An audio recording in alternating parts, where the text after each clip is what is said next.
Welcome back, everyone. This is part 2 of my list of the best anime of 2023 with all the clips in this video pulled from my seasonal wrap-up show series. If you didn't get a chance to see part 1, you can go down in the description to find that, or go back into the channel video listings for that and all of the other episodes of the seasonal wrap-up show. Anyway, let's dive in. Sasuga Dio Media, you are truly the kings of isekai that nobody gave a shit about until they started airing. I just finished Tenten Kakume, also known as MagiRevo, also known as the magical revolution of the reincarnated princess and the genius young lady. That was really damn good.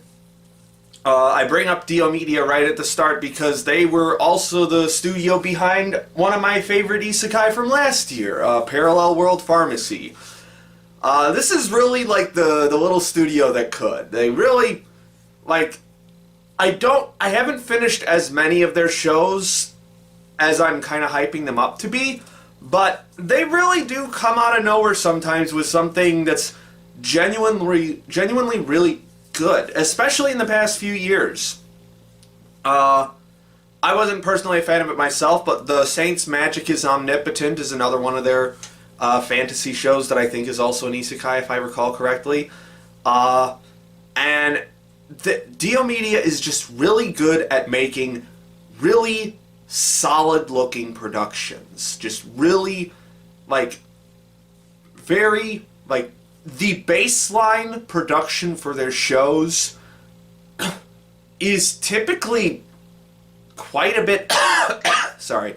It's typically quite a bit higher than everything around it.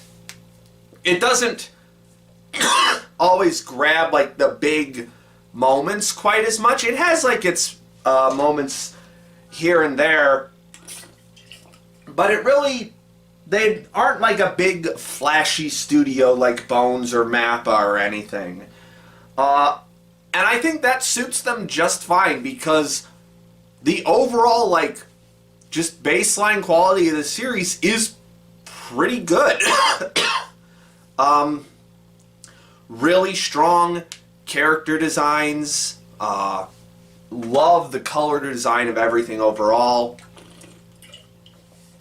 The world itself is just pretty cool. It's just a fun show to look at. It's not like there's nothing particularly amazing about the design sense, but it's just so very tight and very competent at everything. And in the age we're in with modern anime productions, I think really being really competent is something that is to be admired. And also some of the action scenes were really fucking good too. Like some of the big, again, it does have its big flashy moments too. But also the story itself is just really damn good. It's perfectly paced. There's never a slow moment in this series, as if you get invested in what they're doing. And what they're doing is a gay isekai. I was browsing the Wikipedia page for this, and I think it was either Anime Feminist or Anime News Network called it genre yuri. So like yuri in like genre fiction, so like sci-fi and fantasy stuff. It groups it in with stuff like Urasekai, Picnic, and Executioner and Her Way of Life. And that is a term that I am going to be using incessantly now as things that we need more of. Yes, I would like more genre yuri. Genre yuri is good. It's definitely a very different show from Executioner and Her Way of Life, which was also a gay isekai, but in a completely different way.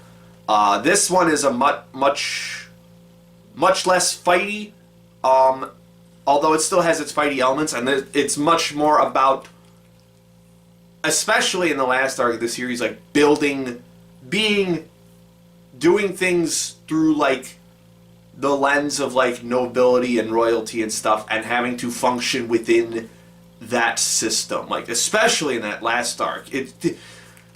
Some of the stuff in that last arc was more brutal emotionally than some of the gory action scenes in the second arc. Like, there's a moment where basically, like, our lead character, Anis, as the princess, basically there's just a bunch of, like, old men talking around her about how they need to use her body to produce an heir. Even though she's very clearly, like, not into it at all. And you really get this absolutely visceral reaction, and you feel how unfair and how disgusting that is. It is. There's some revolting stuff emotionally in this show, and it really doesn't shy away from that. It really like, this show takes on a patriarchal power structure, very point blank, very, like, not trying to hide what this is, but also being like, and, like, we need to fix this. But also in a way that, like, not every single person in that power structure who matters is, like, bad or evil or misguided or anything. Or, like, I kind of liked that the main royal family, with the exception of the brother, well, we'll get to him. But, like, the king himself is, like, pretty sensible and very, like, forward thinking. Like, and I like that they established that he and the prime minister are from the, like, reformist party, whereas, like, most of the other nobles are from, like, the conservative party or whatever they call it. I like that there is that factionality in this world. The royal politics of this world are surprisingly interesting. And along with that, the magic in this world is kind of interesting as well, in that it's not a super well defined magic system. In fact, like, the magic system itself really doesn't get a lot of definition, but what is done with magic and with mana and what can be done with either one is just really fascinating, because that was with our main character being born without the ability to use magic, and also being an isekai character, she basically turns magic into a technology that she can wield. And that was really cool. Liked that. It's a pretty common idea in terms of, like, isekai protagonists. But they don't really hammer on, like, the isekai-ness too much outside of the very beginning until the end. Like, we understand that she is an isekai character from the jump because we see, like, shots of the real world and everything. But she doesn't, like, come out and say, I am from another world until the very end. And they do something really fucking clever in that, like, this last arc is basically, like, about how Anis feels about her worth as someone in this world, and how that's tied to her title, how that's tied to her talent, and so on and so forth. And they really, like, the isekaiing has probably the most emotional toll that I've seen, the heaviest emotional toll I've seen on a character so far, is in terms of my memory, like, in terms of what I can remember. Because, like, with a lot of characters, even in, like, some of the darker isekai, like, they don't dwell too much on what the isekaiing has done to them. Whereas with this character, like, she has to contemplate, like, I'm not from here. I potentially took the place of another soul that was supposed to be here. Am I a fake? And that, like, saving that until the very end was just like the cherry on top of this really strong but very complicated and also very fragile character that has been built up as Anis throughout this whole series. Easily one of my favorite isekai protagonists. So I'm just going to say right now, this is one of my favorite isekai so far.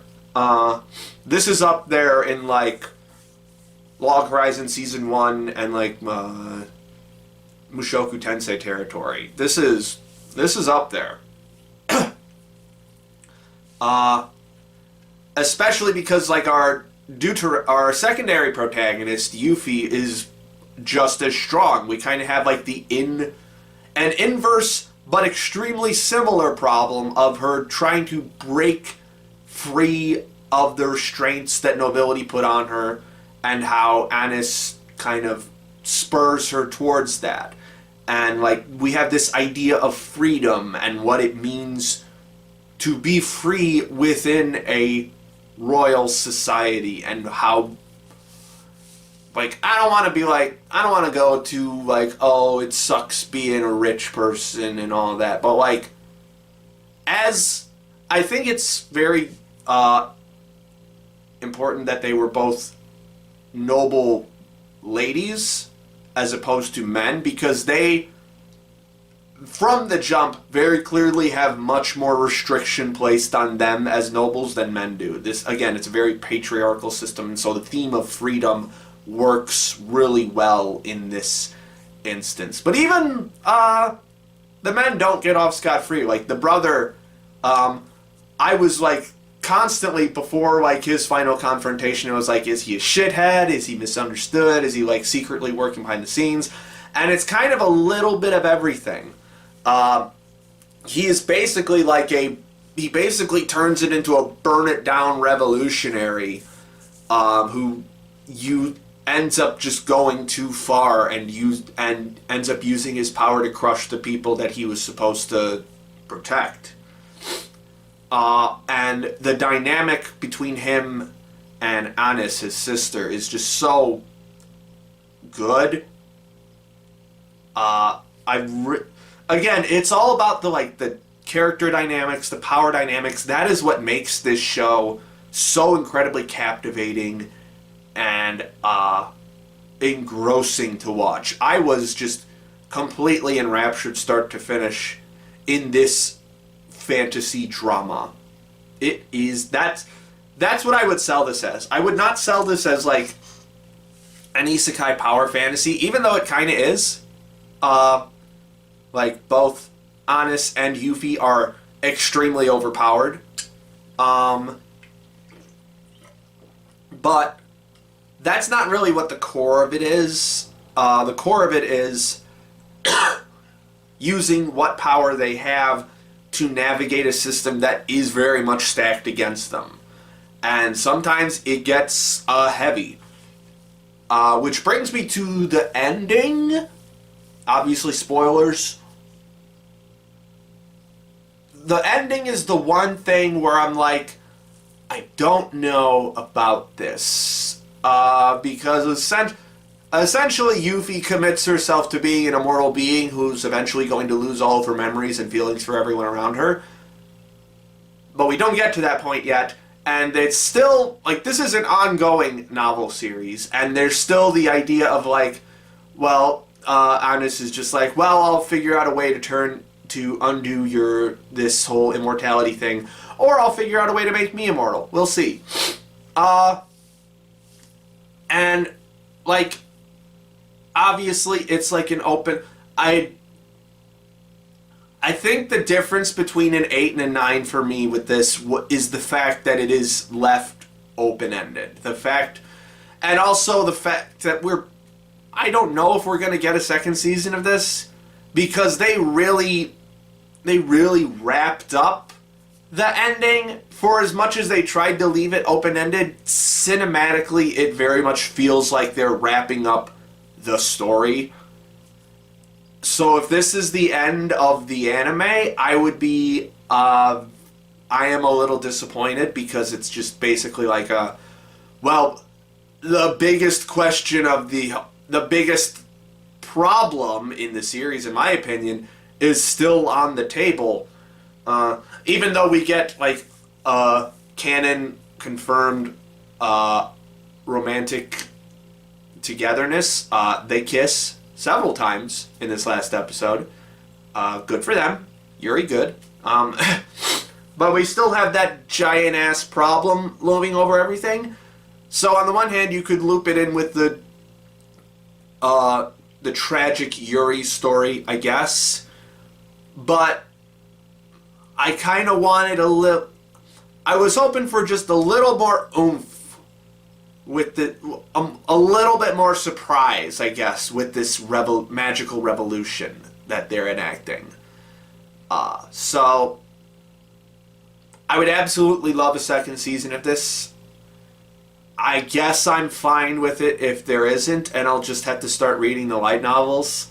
Because I have started reading light novels lately. I just finished the first volume of I'm in Love with the Villainess. More gay isekai.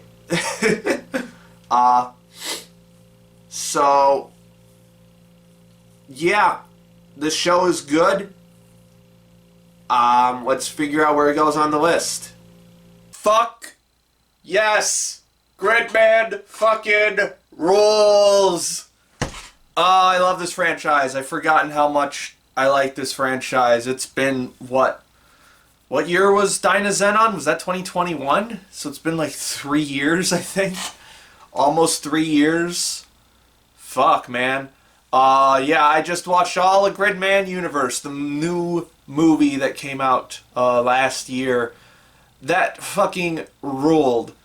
Just 2 hours of awesome kaiju fights, really strong, just like character chemistry, and phenomenal visual presentation, just so fun. This show is so fun. This franchise is so goddamn fun. I don't think I've specifically talked about Gridman before in any videos. I may have talked about Dyna-Zenon, but I'm not sure. I am unsure if I have talked about Dyna-Zenon before. That might have been in like the very first seasonal wrap-up show series, like from that spring. I know it was a spring season. I don't know. I just don't know if I've talked about it before, but the ssss franchise, I'm just going to call it the Gridman franchise, is by far the best anime version of a tokusatsu series. If you're unfamiliar, tokusatsu being like it basically means like special effects series. It's a live action series with that has heavy like special effects work. In particular, like the pre-CG era special stuff. So like practical effects, like dudes in rubber suits acting as kaiju. It is Gridman. The Gridman franchise is the best anime version of that. And it's not just kaiju, because like Dyna-Zenon's in here too, so it's got some mecha action in it as well, combining mech stuff. Just all of that, all of the giant Gridman punching kaiju, the multiple different combinations and transformations, all of that, just the city destroying explosion excitement was just fucking phenomenal and incredible. It near perfectly emulates that aesthetic of 1960s, 1970s era kaiju movies and just tokusatsu stuff. It is so... This is what it must have felt like to be like a kid growing up in the 70s watching this stuff for the first time and just being like, this is hype as fuck. But it's also because it's anime, it is able to do so much more than just that. So it is imitating that style, but allowing that style to flourish into a realm that was just never possible before. And it is hype as fuck. Like, I ended up like shouting along to like the special attack names in this. Like that's how hype I was while watching this. I was shouting out the attack names while they were defeating the big bads. And I believe there's actually more. So, if I recall correctly, Dynazenon probably had the least CG in it, whereas Gridman had the most CG. And I'm not saying this like in a good or bad way, because like Gridman's CG is actually some of the best CG that I've ever seen, specifically because it is mimicking like the rubber suit style of tokusatsu stuff. So like when you know that that's what it's going for, it looks exactly like that. So you're like, oh, it's supposed to look like this. Cool. And it doesn't like look bad either. Like, maybe it's just my old head popping out, but I don't think the rubber suit stuff looks bad. When it's done well, I don't think it looks bad. I don't think it looks cheap or dated or anything like that. I think it looks legit. Like, I have seen the original Godzilla, and that is a really good looking film. So that's just my opinion.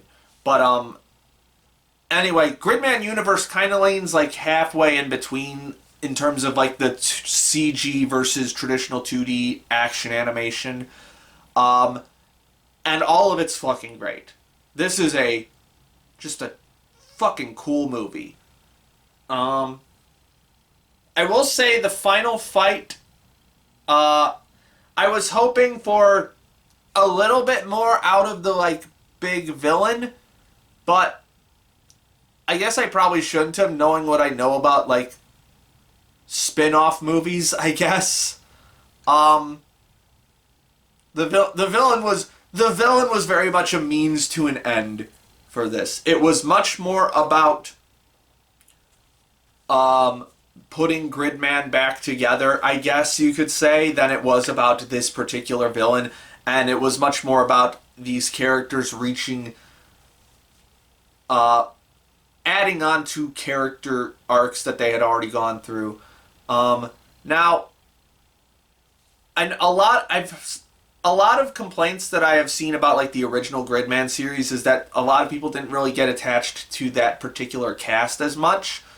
I disagree with that sentiment, but when I actually like think about this show and think about like what these characters were like if I were to try and define Rika or Yuta, I probably couldn't do it very well, but nonetheless, I really enjoy watching them on screen. I enjoy their chemistry.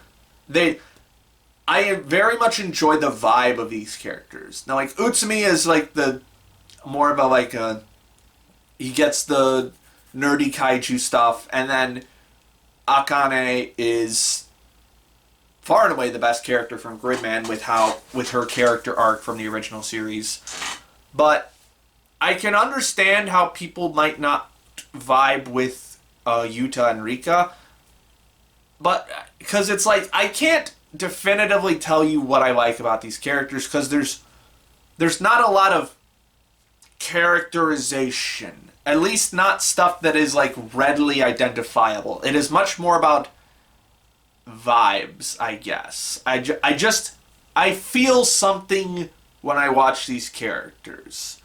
And I think a lot of it is, well, at least part of it for Rika is her voice actress, who I have forgotten her name. I can't believe, I should have looked it up before I got here, is so unique sounding.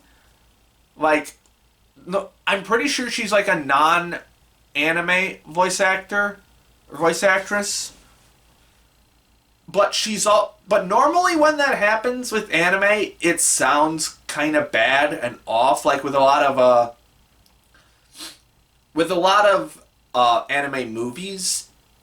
I think I have mentioned this before in countless anime movies that I've done for this show, where like there'll be like a very obviously non-voice actor voicing a role, but Rika is like feels different in that her voice actress doesn't sound like an anime voice actress, but she also sounds like a really fucking good voice actress. Like, she just gets the vibe of this character is just perfect.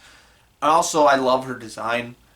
I love all the designs of the characters in the show. That's another thing, is this show, just on a design level, is fucking perfect. The character designs, the human character designs are great. The Gridman designs are great. The Kaiju designs are great. Everything looks cool and perfect. It looks exactly like how it's supposed to. Like, even in the live action segments, which, yes, there are some live action segments in this, it looks exactly like what you think it's supposed to look like. And it is, like, the best version of that. I own 2 figures from this show. I have a Rika figure and I have a Yume figure, which very happy to see more of the Dynazenon crew. I liked seeing Yomugi, or what's his name? Yomogi? I forget what his name is. I can't believe I forgot what his name is.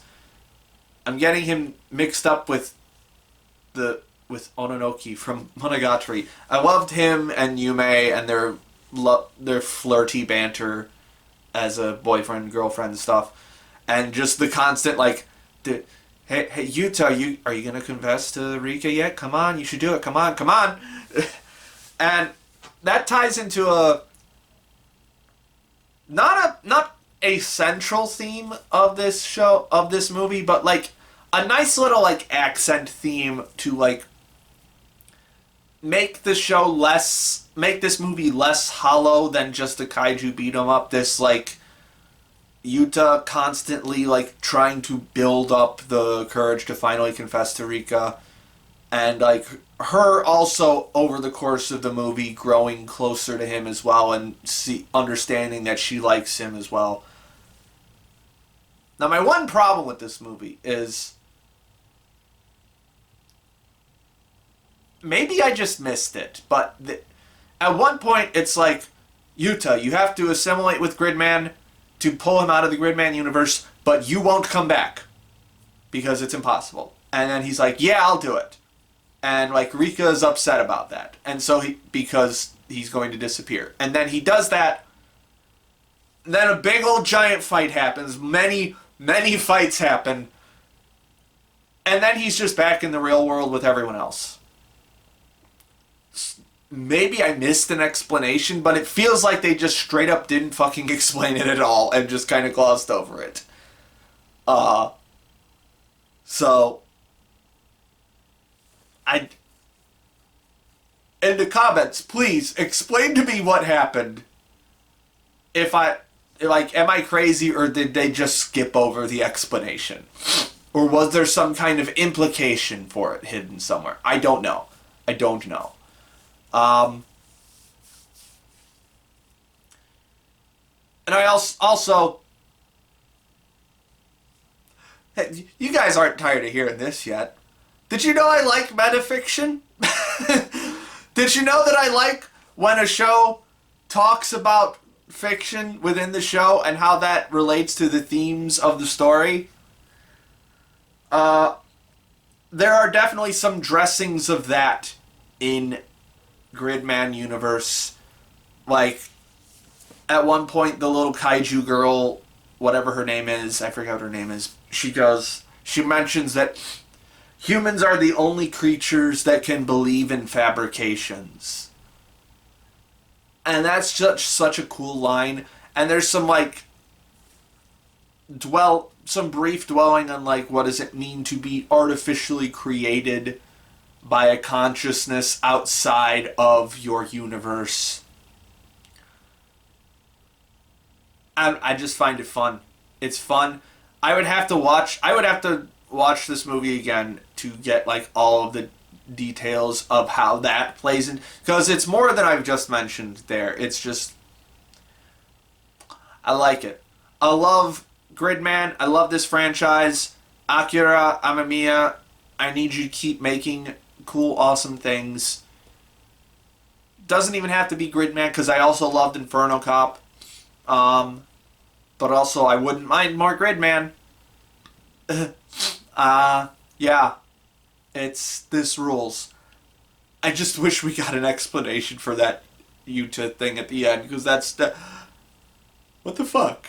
Oh, also the soundtrack is so fucking hype and awesome and cool. Badass fucking movie.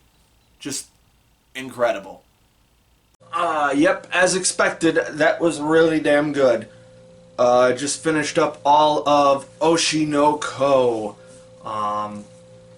the latest big Dogakobo production, which, that alone made me super hyped for it, outside of me really liking the manga. But now that I see it, this is not a typical Dogakobo production in terms of, like, the specifics of what it looks like. If you're unfamiliar, Dogakobo is mostly known as like a comedy slice of life studio, at least what I know them for.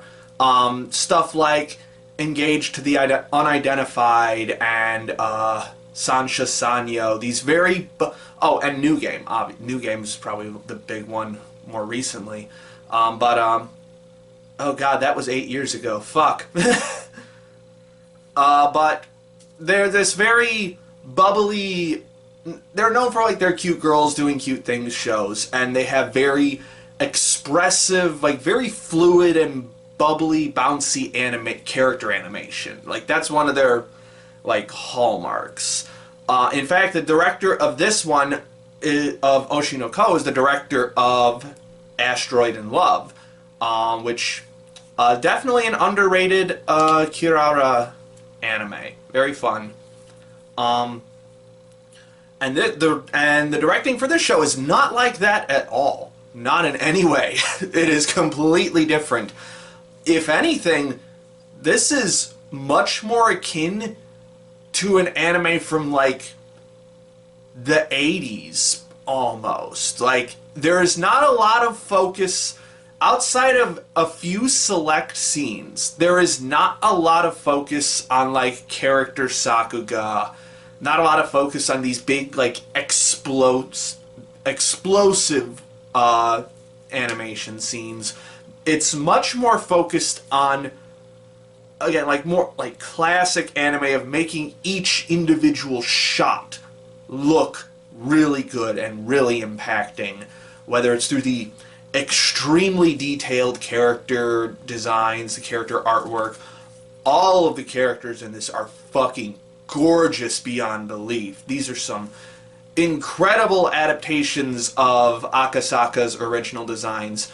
If you didn't know, by the way, the author of Oshi no Ko is the same as the author of Kaguya-sama. Actually, I shouldn't say it's Akasaka's designs, because he didn't illustrate Oshi no Ko. I forgot who the illustrator is for that. I'll have to check that later, because he doesn't draw anymore, he just writes.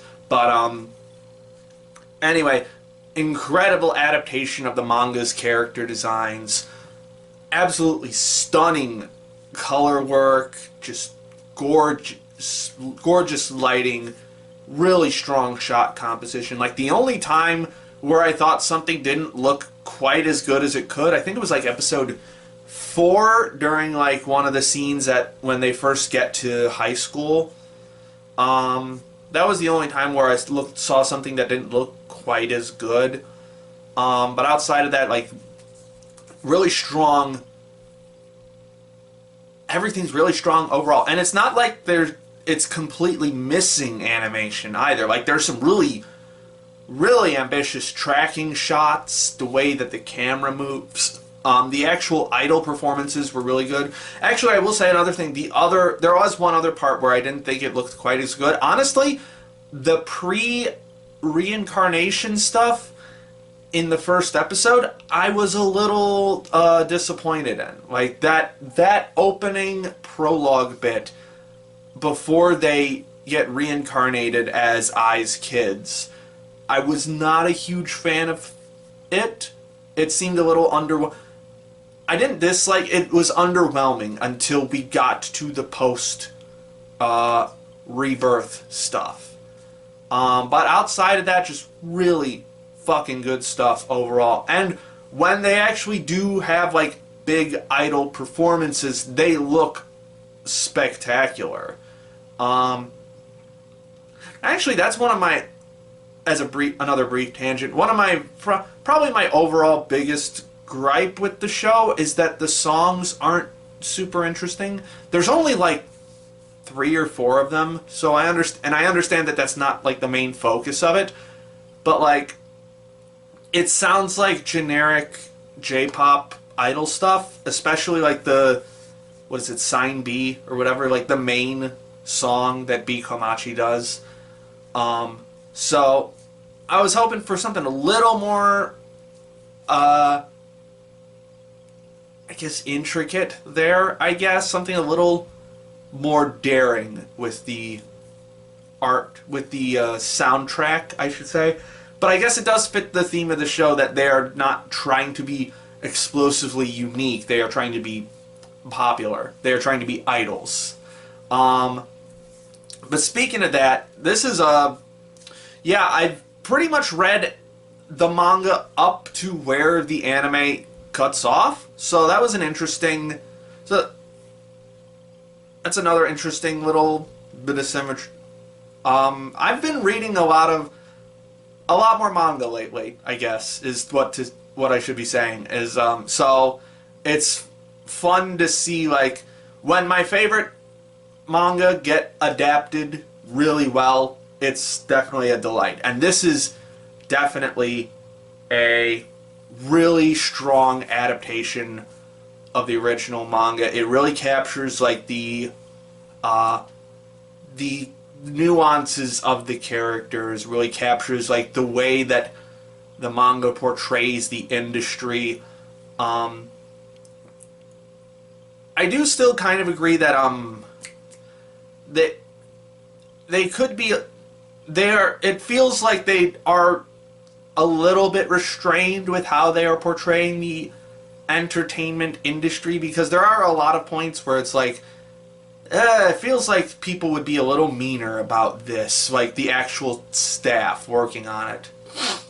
But I think that's also balanced out by the fact that they basically make the internet a character, and oh boy, if the internet is not fucking brutal to entertainers. It's something about them that I think I've already talked about with the manga, but it's also very true with the anime. The specific way that posts are worded, like tweets and like forum comments and all that. I think there's like fucking, at least in the anime, it looked like fucking 4chan almost, or at least 2chan would be the more accurate thing to say that it looks like, I guess. But anyway, the way that posts are worded feels so very internet in like the worst possible way. Like they are just so, like, I read some of those comments, I'm like, oh my god, I've seen 10,000 comments like that before, and they all suck ass every time you read them. It is so incredibly accurate in terms of how it portrays the internet. The way that the internet just comes on strong right away, but then can just as quickly either recede entirely or just make a complete 180. That's something that Akasaka's always been good at, whether it's in this or in Kaguya-sama, is just capturing social ideas realistically. And that's definitely one of the things that carries this show through. The way that ideas about social interaction are approached is definitely one of the strong points of this show, alongside its really incredible cast of characters. I think the anime actually makes Ai a little bit more interesting than the manga does. Maybe it's just because I finally get to hear her. By the way, Rie Takahashi, awesome choice. Or maybe it's just because I haven't read the first volume of the manga in a while. I think it's been a year at this point. I don't think it's quite been a year, but it's been a hot minute since I read the first volume. So whenever it came out in the US, that's when I read it. But just the way that she captures this idea of how she approaches her job, with the idea of not understanding love, either love from fans, love from the people who support her, love that she wants to express. And yeah, just thought that was really well handled. But of course, much like the fandom, I believe that the true star of this series is definitely Kana.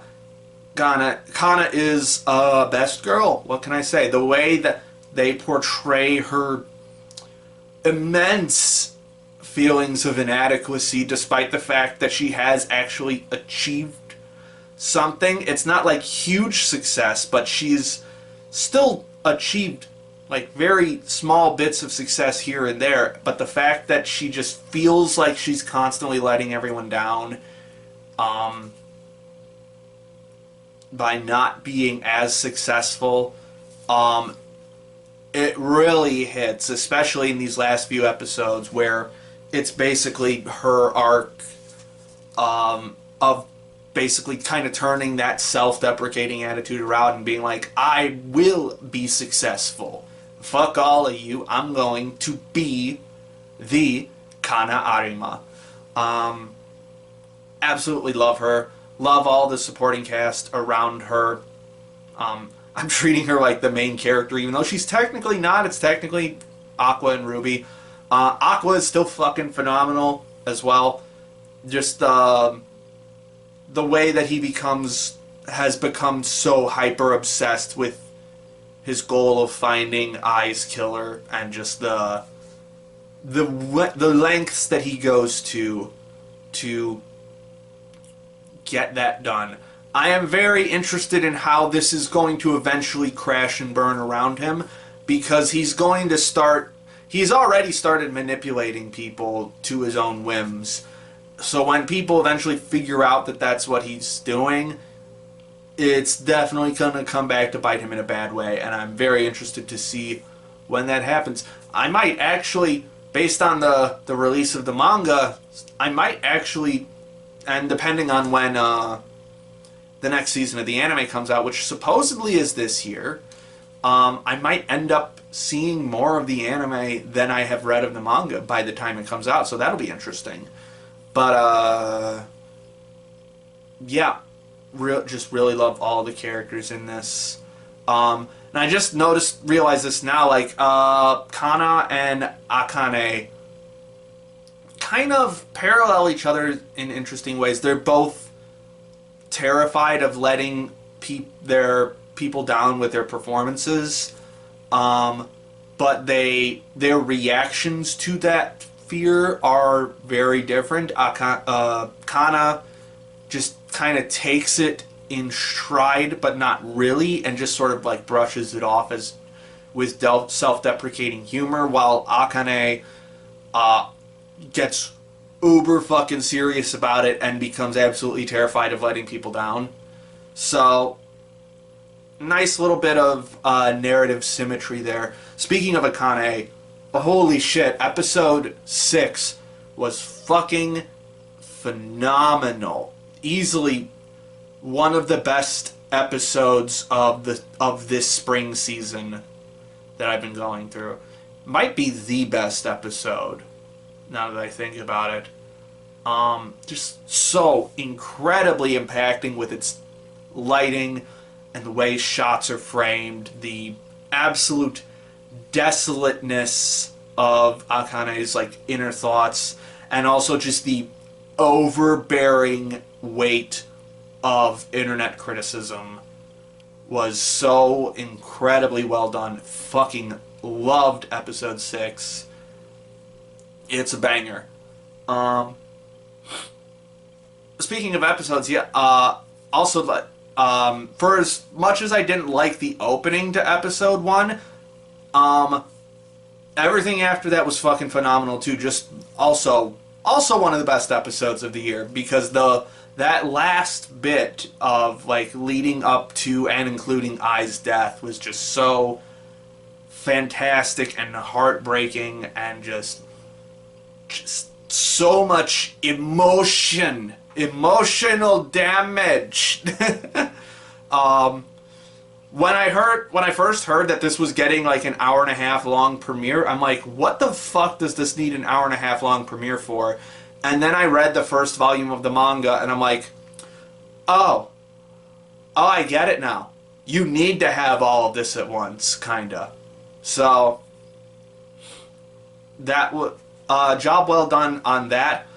I'm not sure why Freerun is getting a 2-hour premiere, but we'll get to that one in about 6 months probably.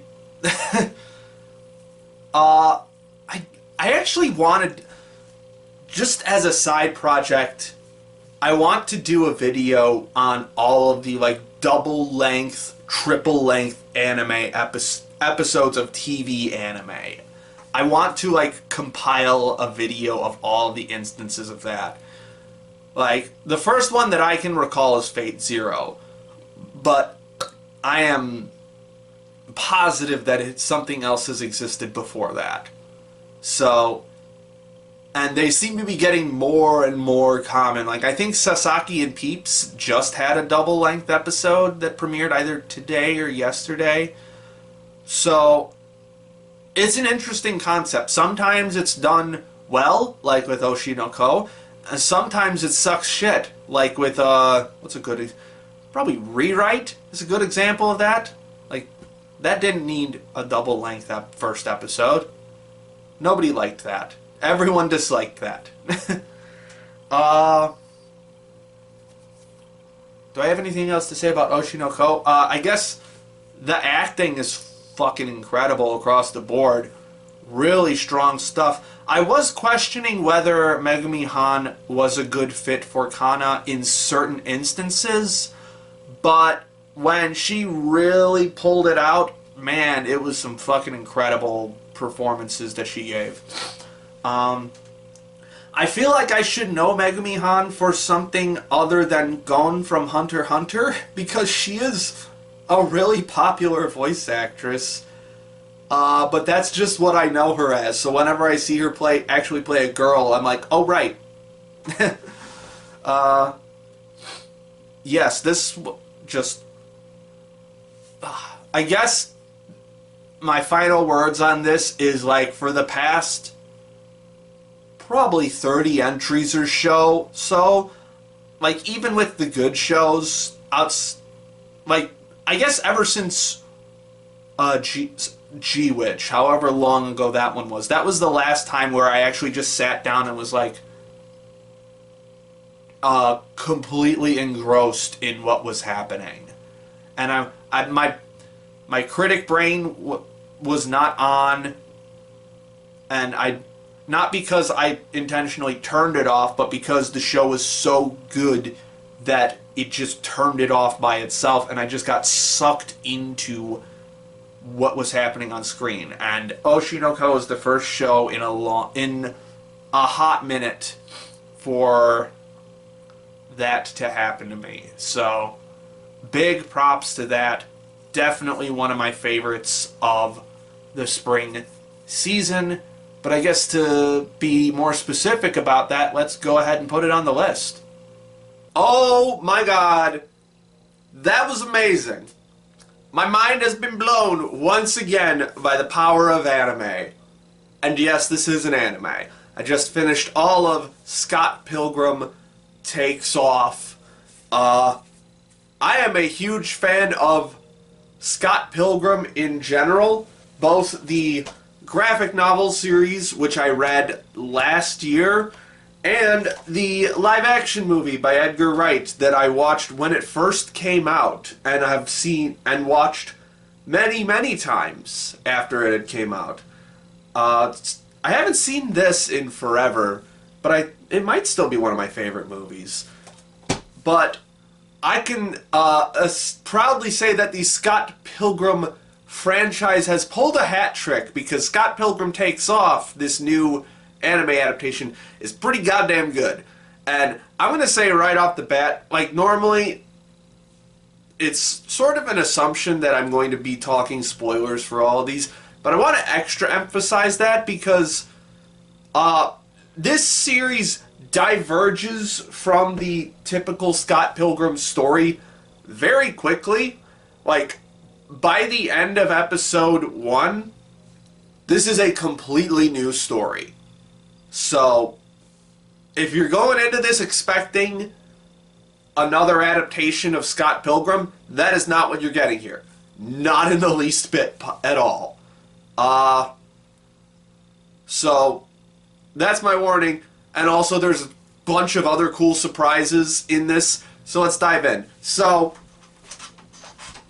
the title, Scott Pilgrim Takes Off, is, like, weirdly appropriate in a very misleading way. Like, it's a fun title, but also it's basically Scott Pilgrim takes off. He is not in the majority of this series. Like, he is not in, like, 5 episodes.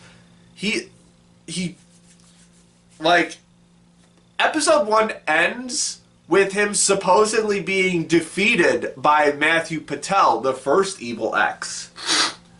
And then it's basically this long, very long, like, stretch of well, not very long, but it's this stretch of episodic encounters of Ramona trying to figure out, did Scott really lose?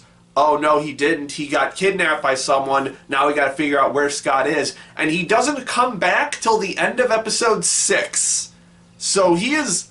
Our title character is not in the majority of the series, which I'm actually kind of fine with, because, like, the novels, the graphic novels, did a really good job of exploring Scott as a character, and the live-action movie did an okay job of condensing some key points of his character into that. A lot of people who love the graphic novels hate the movie.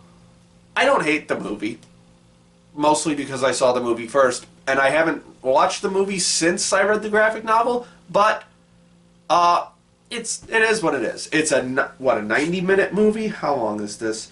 I'm not talking about the movie right now. I'm talking about the anime. What I liked about this one is that I'm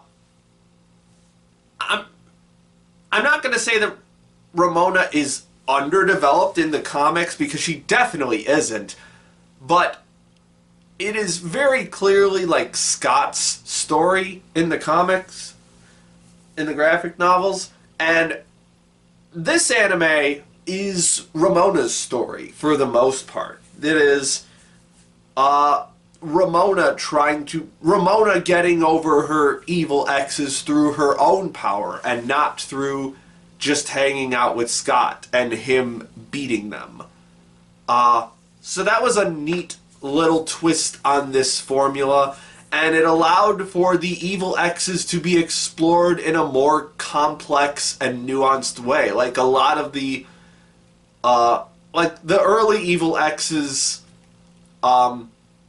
were very one note in a lot of ways. I'm not quite remembering all the details from the graphic novel, but, like, they were pretty like, Lucas Lee was a fairly one note character in the graphic novel and the movie. And his role has been massively expanded in the anime to like this doofusy action star like he already was, but with a lot more nuances to like his character, like stuff that he wants to do and how he interacts with people, how he interacts with his past, so on and so forth. And so many of the characters got this treatment. I like what they did with Knives' character, the direction they took her as like sort of a weird replacement for Scott in the band. I don't remember if that happened in the comic or not. I don't think it did. It's been, I think, over a year since I read the graphic novel, so the details are a little fuzzy, but I love this is just a complete rewrite of like just that one little weird decision of like, oh, what if Scott lost to Matthew Patel in the beginning, or like lost, and just like it's just such an interesting retelling of this story. And when he comes back at the end, it still has that like bit of Scott's arc of like, you need to fucking get over yourself, man. Where it's like all of Scott's problems are caused by Scott. Like I'm very happy that this anime did not forget that. Like that is like a core. That's like the core principle of Scott Pilgrim, the franchise, is that all of Scott's problems, for the most part, are Scott's own doing. And in this version of it, it's a weird time travel thing where future him is just this jaded, shitty, old, weird dude trying to come back and stop him from getting with Ramona in the first place because he's a spiteful... He basically turns into an incel, kind of. At least that's like what the... That's what the aesthetic of it is, to a certain degree. So I found that very amusing. It was a really fun take on the Scott, you're doing this to yourself motif of this franchise. And also, it is still... The other core tenet of Scott Pilgrim is that it is just as fucking nerdy as ever. Like, there are so many nerdy pop culture references in this, whether it's just general dialogue or through like parodies or like visual references. Like they reference AT Fields at the end. I think my favorite, though, that just had my jaw on the fucking floor, was in episode 7, like, old Scott does a cover of Konya wa Hurricane. If you don't know what that is, you watch some older anime. Just watch the first episode. Watch the first 5 minutes of Bubblegum Crisis. It's an OVA from 87, I think. It's like it's a very famous J-pop song in the world of anime. It might actually be a actual famous song in real life too, but I know it from Bubblegum Crisis. And it's a fucking bop too. And Scott does a cover of it, and I absolutely lost my shit. I could not believe what was happening. It was so wild and so fun and so anime. Man, this is fucking great. Really, honestly, the only complaints I have about the story are, like, in the beginning, when it is, like, redoing the opening bits of Scott Pilgrim, it's still there. Like, it is cringe in a lot of ways that are kind of hard to sit through. But, like, it's supposed to be cringe, so I can't really fault it for that, but it was like, it was not quite as enjoyable a cringe as I was hoping for. So I guess that's really the only, like, big story thing. And I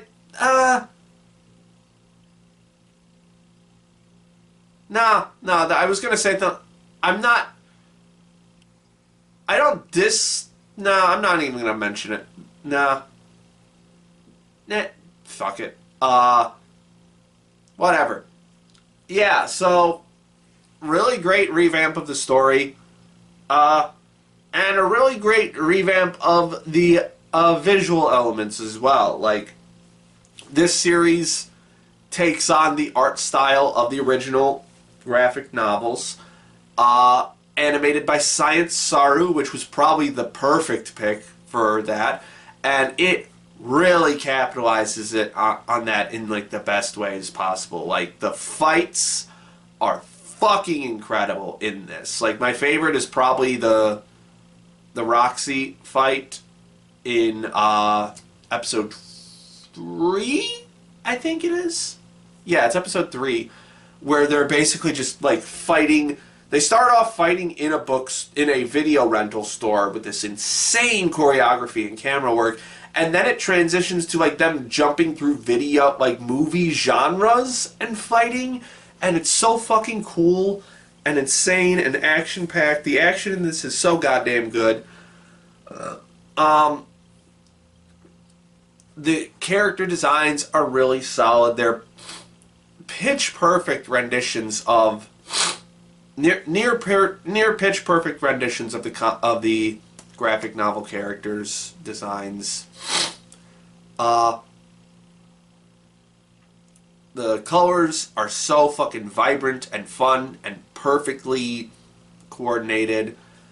There were a few moments where it felt like it was getting a little too big for its britches, like some of the things where, like, this whole set builds are CG felt a little shaky, but it's still way better CG than a lot of other shows that I've seen in the past year, probably. So, I'll give it credit for that, too. The soundtrack is insane. It's got, like, the Sex Bob-ombs tracks, but then it's also got a bunch of like, actual just tracks. Like, again, like, Konyawa Hurricane is in it. There's a bunch of other fucking pop songs in this. Like, the fourth ending theme is Ring of Fire by Johnny Cash. Wild.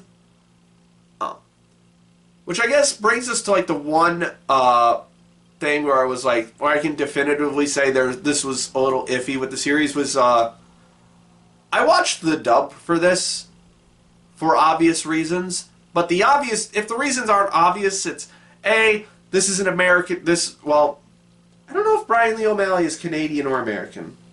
This is a Western property that has had 2 Western renditions, so I'm going to watch it in English. And it's like they brought back the whole cast of the movie, which was cool. And 2, there's absolutely no goddamn way I was going to listen to fucking Zenitsu's voice actor play Scott Pilgrim. I was not going to listen to Zenitsu's voice come out of his mouth. Absolutely fucking not. Which, like, I understand the rest of the cast is, like, super stacked. Like, Aoi Koga is, I think, Knives. Hanakana is Envy Adams. I forget who plays Ramona. Or maybe that is Aoi. But anyway. I will say, English voice cast, kind of shaky. There's a lot of really awkward line reads. Like, Kim, in particular, has this really flat delivery. Like, I know her character's supposed to be, like, very flat and sarcastic, but it doesn't come across well with just her voice. And Ramona's voice sounds a lot older than her character sometimes, which makes sense because Mary Elizabeth Winstead is almost 40 now. Like, the movie came out in like 2010, I think. So the movie's almost 15 years old. Like, these actors were at the actual age of the characters when the movie came out, and it's like 15 years past that. So obviously, if you just get the same cast, they're gonna sound a lot older. Michael Cera's line reads are a little awkward sometimes.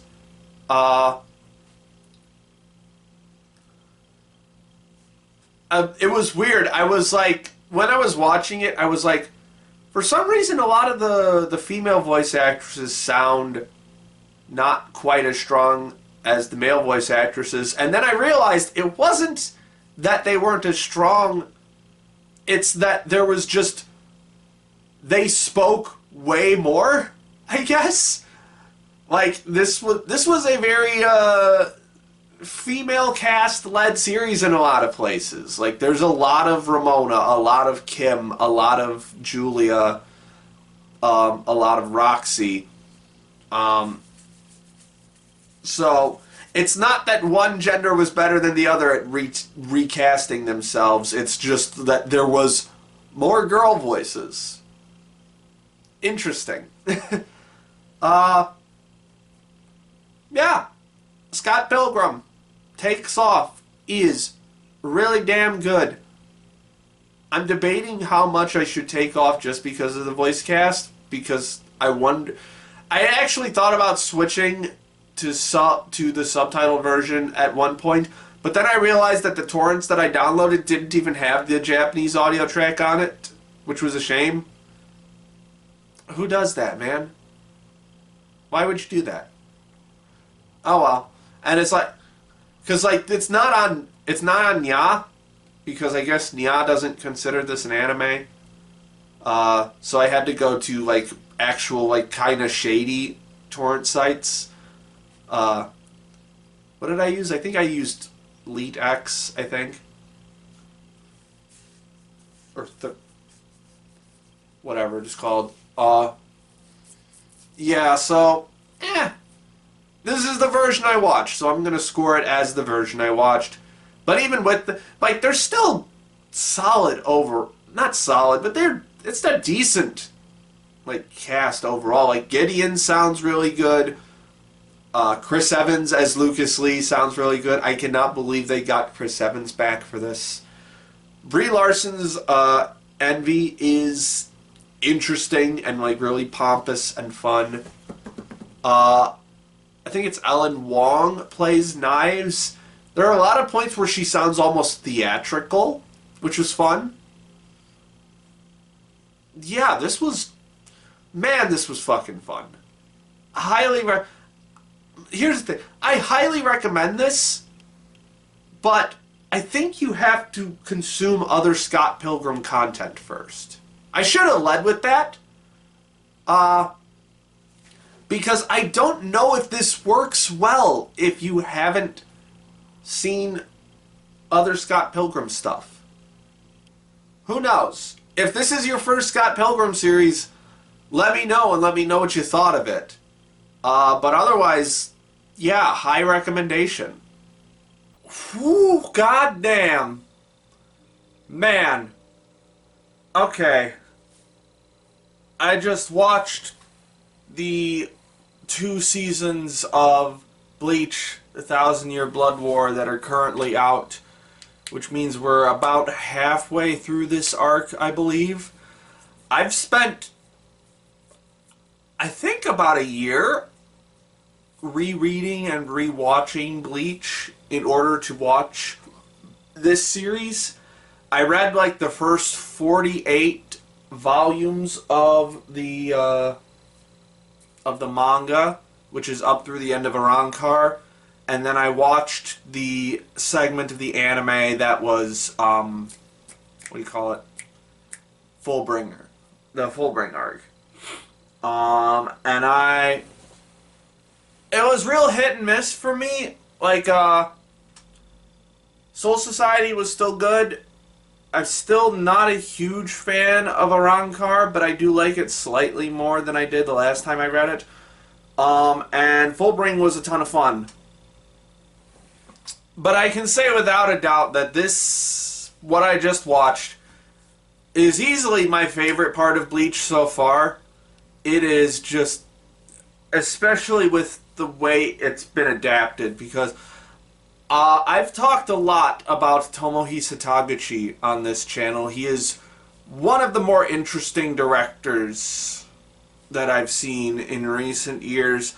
Although I have been on a bit of a dry streak, a miss streak with him lately. He did the Tunnel to Summer movie and the new Digimon movie, both of which I was kind of meh on. But he's also done a lot of stuff that I love, like the first Digimon Evolutions movie, Digimon Last Evolution, which came out like 4 or 5 years ago now. Man, it's been a while. I don't think it's been that long, has it? Anyway, he did that, and he did Akudama Drive, which was one of my favorites of that year. I don't remember what year that was, but he is a director that I watch out for now. And as soon as I heard that he was doing the Bleach, this final arc of Bleach, I was like, well, now I have to catch up on Bleach. And he did not disappoint. I don't think this is quite his best work yet. I still think Akudama Drive is his best, like in terms of just purely his vision. I think Akudama Drive was a little stronger, but goddamn if he is not doing wonders for Bleach. Bleach and him just mesh perfectly. Whether it's like the insanely brutal action or the immensely grotesque imagery or the bichromatic color palettes that he loves to use. Taguchi loves doing like the two-color shading kind of stuff. Usually it's blue and orange with Taguchi, but in this one it was blue and red, which made them, and they are very like deep shades,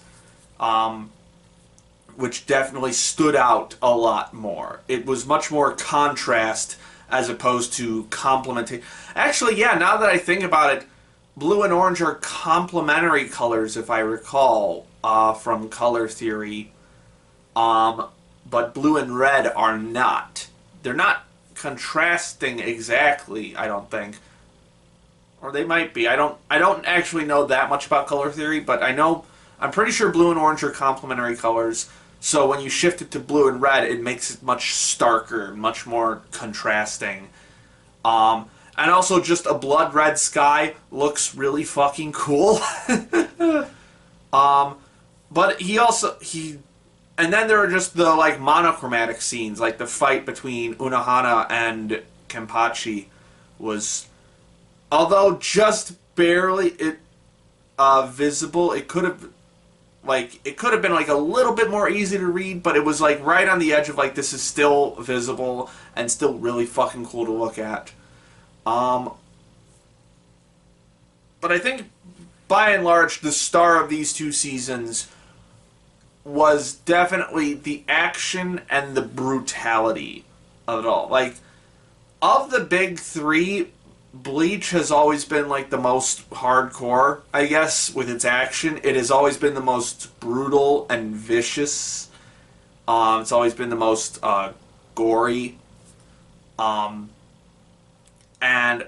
Taguchi is very much taking advantage of that. There are some hard fucking hits in this one. Like, I'm like visibly shouting watching this, going like, "Ooh, damn! What the hell?" And like this series evoke the physicality of the fights in this evoke a physical reaction from me.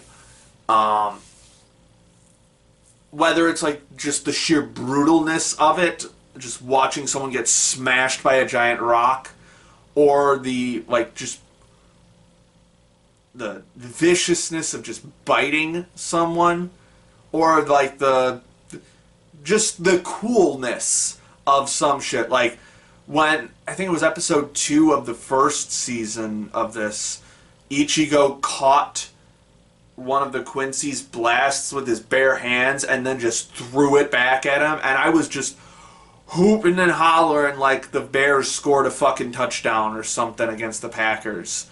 Like, this show is fucking hype. This is like such a phenomenal example of shonen hype.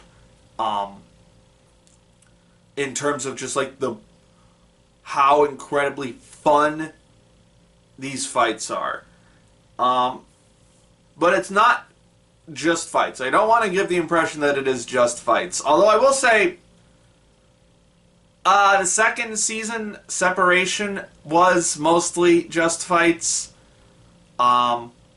Which I kind of expected after, like, the invasion started in season 1. I was like, there's not going to be like, season 1 was like all of the plot dumping, or most of the plot dumping, and most of the, and a pretty good chunk of character development and such, which I loved. I love the arc that Ichigo goes through. This is a really good example of like I picked this up from the Shonen Flop cast. They made an observation that like great authors don't plan every single thing in advance. What great authors do, for manga specifically, is like they write things that are good, and then they leave gaps to be filled in later, so that like it makes it look like they had planned it the whole time, when in fact they were just leaving that little part open to deal with later, which I don't think takes away from the magic of it all. I think that still makes them great writers. Like the fact that I'm gonna try and pronounce his name, Yuhabaha, the Quincy King, looks like Ichigo, the mental version of Ichigo Sanpakuto, Sangetsu. That leading into, it's because Ichigo is part Quincy, and so he has that vision inside of him. That was just like, that was fucking cool and really good. Like, leads to some really cool character moments. It's some good world building. It's good stuff. And that's another thing that I kind of miss about the big three, that I don't quite get as much in more modern shonen.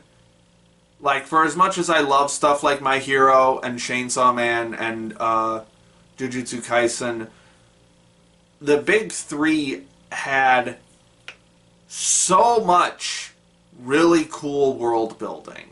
Like, they really took their time to make these incredibly detailed and fleshed out worlds, and just integrate them so nicely into the plot. It's not like there's not a lot of like straight up, well, actually there are a lot of info dump stuff, but the info dumps are usually really cool. It's just like these really cool worlds that Kubo and Kishimoto and Oda have come up with, that I think are very much, that are missing from a lot of modern shonen, in part because a lot of modern shonen take place in the real world.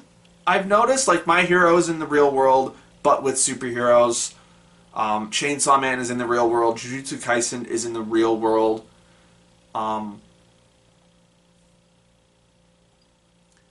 and like Bleach is technically in the real world, but most of it takes place in the alternate world, the Bangsian fantasy part of it. I think I'm pronouncing that word right. And like that goes for like other long running shows, like Togashi's stuff, like Yu Yu Hakusho and Hunter x Hunter especially also do this really well. The latter more than the former, but still. And just all of the, it's such a cool fucking world. Like where we've already like established like the Soul Society and the Seirete, I think that's how it's pronounced. And like we knew that there was a Soul King, but we've never like delved into what that meant until this season, and getting the idea of like how he governs over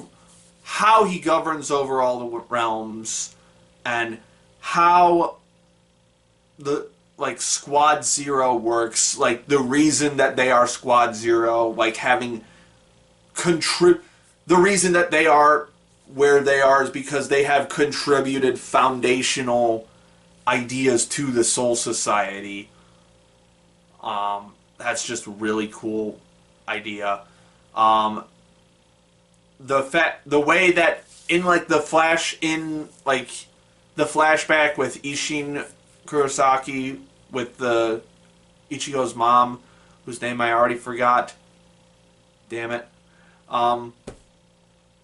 Where it's like, okay, so like Soul Eaters and Quincy's are opposites of each other, and then humans and Hollows are opposites of each other, and so like you kind of have like all four of them in you now, Ichigo, and it's like it's fun. World building can be fun. Like it doesn't have to be a laborious process where you just explain a bunch of shitty magic systems that you just copied from what I'm referring to isekai when I'm talking about the negatives of world building, because a lot of times isekai have really fucking dog shit world building that are either just copy pasted from other things or just make no goddamn sense or are just supremely fucking boring. Like even like a lot of the isekai that I like Re-Slime, don't have like their world building fell off eventually. Like I would say like Mushoku Tensei probably has some of the best world building. And even then it's still nowhere near as cool as something like Bleach. Like I'm my mind is spinning off in so many different directions because there were so many fucking cool things in this season. These two seasons. Before I drift off into another thought, I will say, like, my one probably, like, notable fault that I have with these seasons is, like, we still have not gotten a reason for why Ishida is teaming up with the Soul King. And that's going to be, like, a huge sticking point. Like, it's like they kind of like the lead-in is like, well, he's a Quincy and Quincy's are the natural enemies of Soul Eaters and so on and so forth, so obviously he would side with the Soul King, but they're also hinting that there's something deeper to it, and I don't know if that deeper thing is going to actually make sense in the end, because it's like Ishida is Ichigo's friend. Like, whether he wants to admit it or not, they have, like, a bond through combat that they have. And so, it's going to take something pretty significant to drive such a wedge between them that Ishida is going to team up with the guy who wants to destroy the foundations of the world as they exist. So, yeah, that's my one, like, notable complaint, I guess. Speaking of that guy, Yuhabaha, our Quincy King, really fun super bad guy for as little as he talks, and like he's kind of just like stereotypical like final bad guy in like well, just in like the aura that he emanates, but just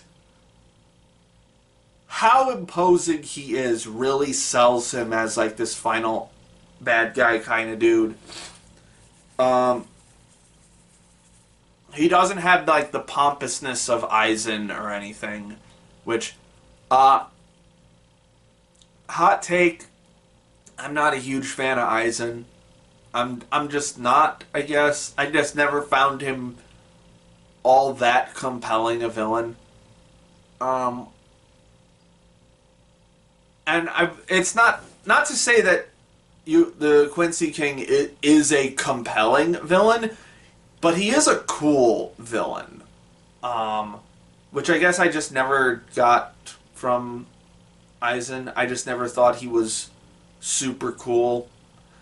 Whereas Yuabaha is just this big, imposing dude who crushes everything in his path through sheer force and just really cool powers.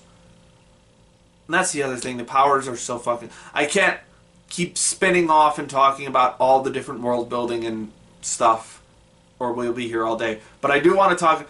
It's episode 25, which is like season 2, episode 12, where it's like Yuhabaha kind of has his big fascism moment. Real, like, I put it on Twitter, real Panthers eating people's faces party moment, where it's like he's basically steals a bunch of the power from his subordinates and gives it to himself and then like his lackey, his like top royal guard, in order to keep fighting Squad Zero up in the Royal Palace area. And like we have I'm not even going to pronounce, the lettered people going like, what the fuck, man? Why are you doing this? I'm like, man, you knew what he was about.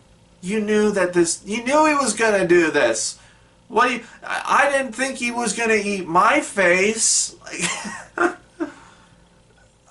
it was just, it was very funny.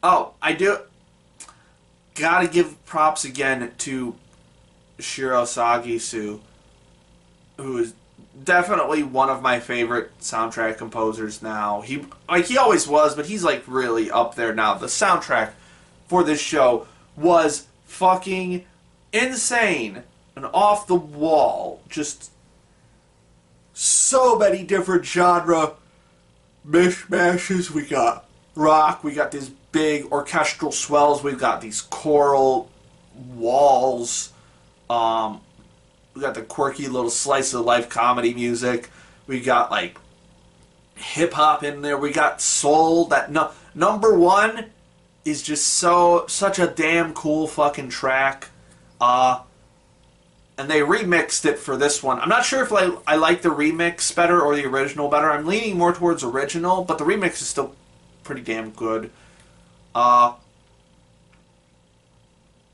Yeah. Bleach is good, actually.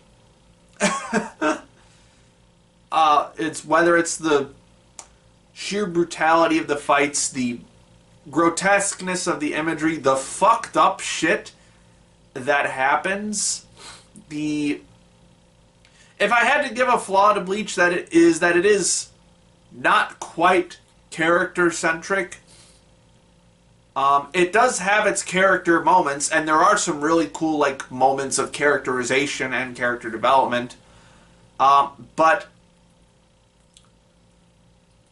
I don't think that's going to be the star of the show going forward. It had its big moments in the first part, not so much in the second part. But I guess it remains to be seen what will happen in seasons 3 and 4 of this. Other than the fact that I will definitely be tuning in because Tomohisa Taguchi is a really good director. Shirosagi Sue is a really good composer. And Bleach is just a really damn cool series.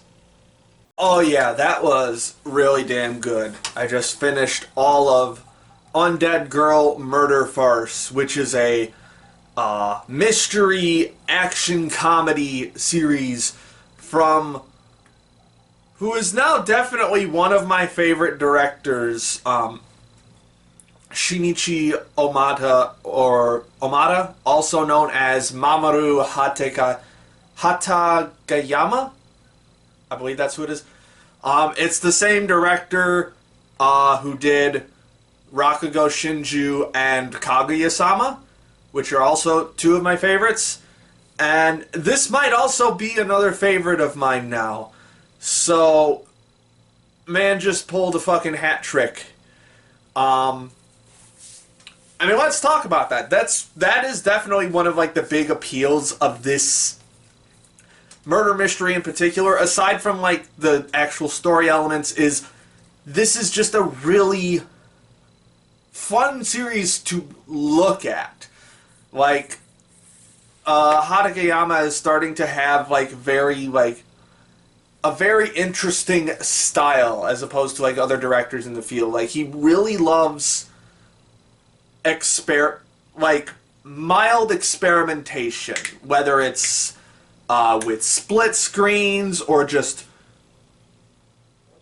I don't know exactly what you call it, but like fucking with the frames, the aspect ratio of the frames, having multiple frames on screen at once, having different frames interact with each other in interesting ways, or just having like these very interesting color choices that are not even meant to be symbolic, but just are kind of there to look cool and are there to be like more of an emotional thrust to something rather than like a thematic or narrative thrust.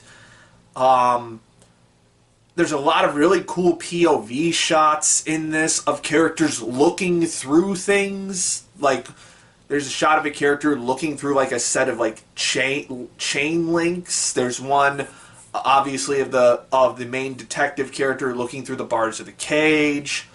A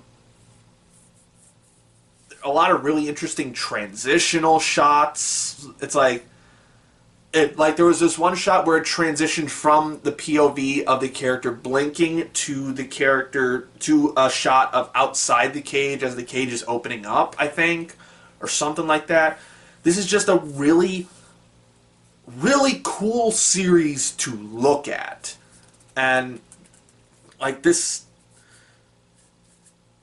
I think Kaguya-sama, before this show, Kaguya-sama was seasons 2 and 3, especially season 3, was definitely like the biggest, was the most obvious version of this style, but he's really taken it to a whole new level here. Like, if you remember, it's either, I believe it's season 3 of Kaguya-sama where he does like the really terrible green screen effect where it looks like it's an intentionally bad green screen of the character of, what's the maid's name? Hayasaka. It's like her on like an intentionally bad green screen. They do that effect like multiple times in this show. Some better than others, but it still looks, overall, it's just a really fucking good looking series. And it's a really well-produced series, too. Like, really, the only time this show starts to look iffy is when it goes for, like, these really ambitious action cuts. Where it's like the whole scenery is moving around them along with the characters who are doing the action. There's very little CG in this at all. The animation is just so, the artwork is so on point and so crisp and clean. That's another Hatagayama staple I've noticed is the colors are very deep and saturated looking. I don't quite remember if Rakugo Shinju did that, but now I think I am overdue for a Rakugo rewatch because this show also had some like Rakugo moments in it, or rather, like the main character, Tsugaru, like just fucks with people through telling Rakugo stories as they're like traveling places. Like this was just such a fun series to look at and a fun series to watch and like listen to. All of the characters in this are super fun and engaging. Like the only character who's like not like a really fun weirdo is what's her name? Shizuku, the attendant character. She's just kind of like a very straight, stone-faced, don't take no guff anything kind of character. But she was still fun to see other characters interact with, especially Tsugaru, just constantly at each other like cats and dogs. Our main detective character, Aya, really fits the role of the like uber confident super detective so well, while also having some really fun banter and just like I think she uses like the same jokes over and over again, but she uses them in a way of like this is a character like you're one of your relatives who tells the same joke over and over again. It's like that kind of. But it was still funny every time, to be honest. Really loved all the banter in this show. All the characters are super fun. Speaking of characters, I was not prepared for the second arc of this show. It's like, the first arc, like after the first introductory episode, the first arc is like this very tightly knit, tightly paced, very closed off vampire murder mystery kind of thing. And I was like, okay, this is a really fun murder mystery kind of show. Like, I'm following the murder mystery pretty well. I actually correctly guessed the who the bad guy was, who the murderer was. Like, it almost felt this is definitely a lot easier to follow the mystery than other shows. Like, it's definitely a lot easier than Inspector. A lot easier to follow. Also a lot easier to follow than like Rampo's stuff and Bungo Stray Dogs. Almost to the point of being too easy, but it still keeps you like nicely engaged as you're like going along, and you still go, there are still some twists to make me go like, oh, that makes so much sense. That's so cool. Like the holy water ice pick was so cool of an idea because it only makes sense for this specific mystery because it was a vampire family. That was so fun. And then the second arc happened. And the second arc is what I can only describe as public domain fan fiction. We got Sherlock Holmes and Watson. We got Jack the Ripper. We got Arsène Lupin. We got Frankenstein. Fucking... God, who else was in it? Phileas Fogg, who was apparently the main character from Around the World in 80 Days. Fuck, I'm missing some. I know there were some other... Oh, Aleister Crowley is in this, who is a real person, but I guess also counts as a fictional character somehow. The Phantom of the Opera was in this. Just like all of these like late 19th century characters all coming into one big story. I think Frankenstein's actually a lot older than that, but I'm not quite sure. But just this giant melting pot of public domain characters, having it out in this big heist scenario that turns into this giant battle bloodbath. Speaking of which, they are not afraid to like just kill people in this series. Not like big name character deaths, but there was like one character that dies in the second arc. I was like, oh, they just straight up fucking murked them. Jesus. Yeah,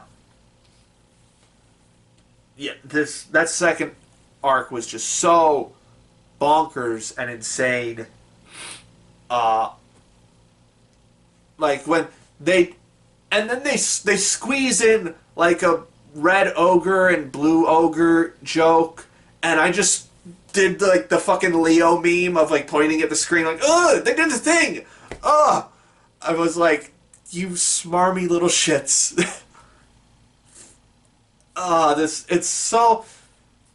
This is what the public domain was made for. The public domain exists so that we can get wild fucking shit like this, where Arsène Lupin and the Phantom of the Opera are teaming up to steal a diamond from underneath the nose of Sherlock Holmes, while Moriarty and Frankenstein and Jack the Ripper are trying to also steal the diamond so that they can go find a werewolf village.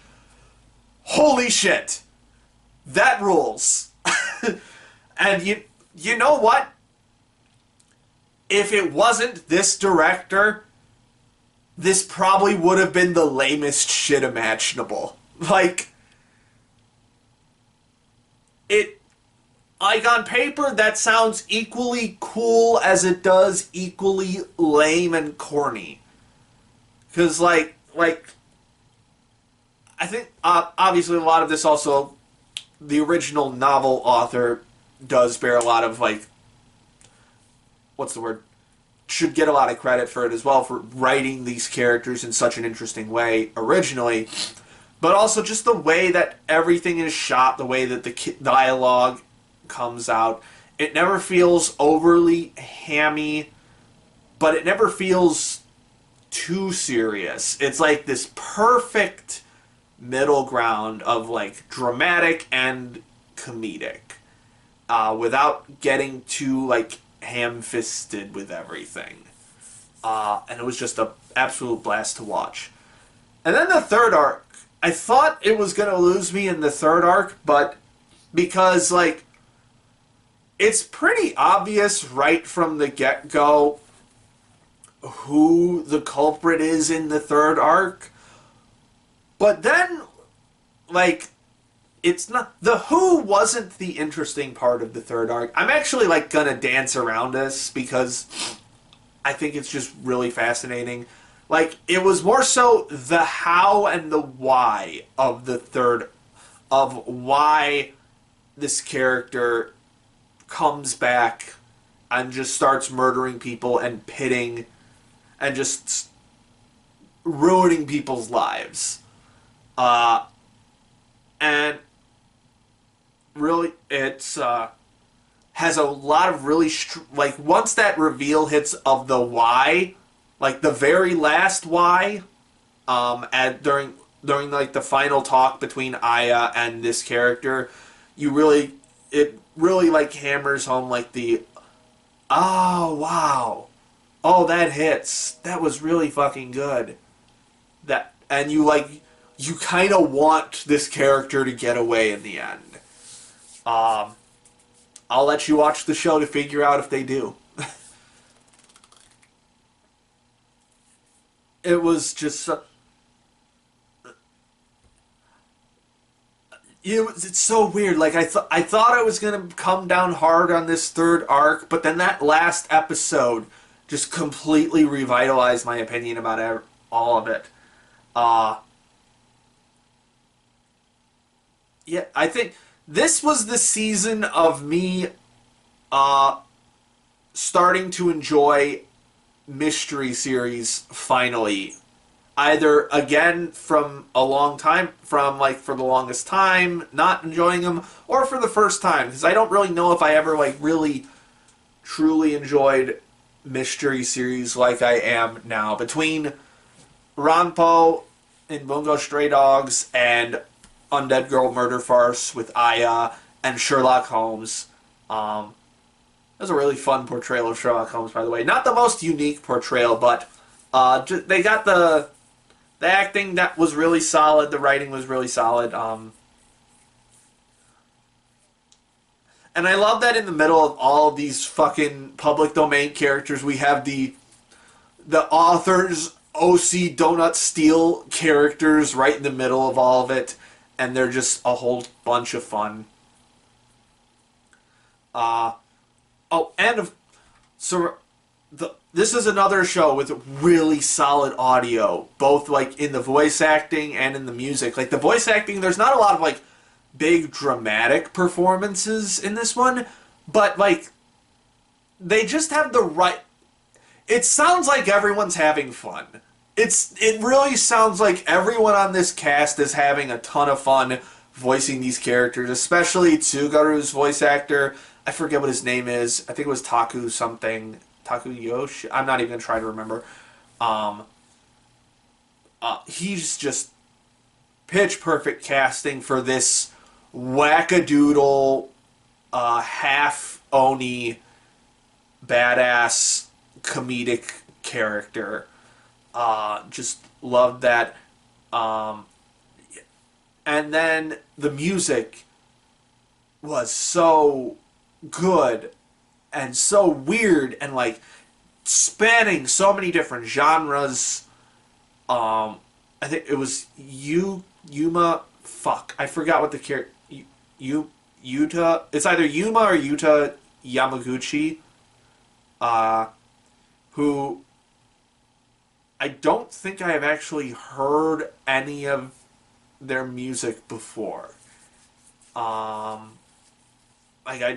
Their Mal list was very short. So very interesting.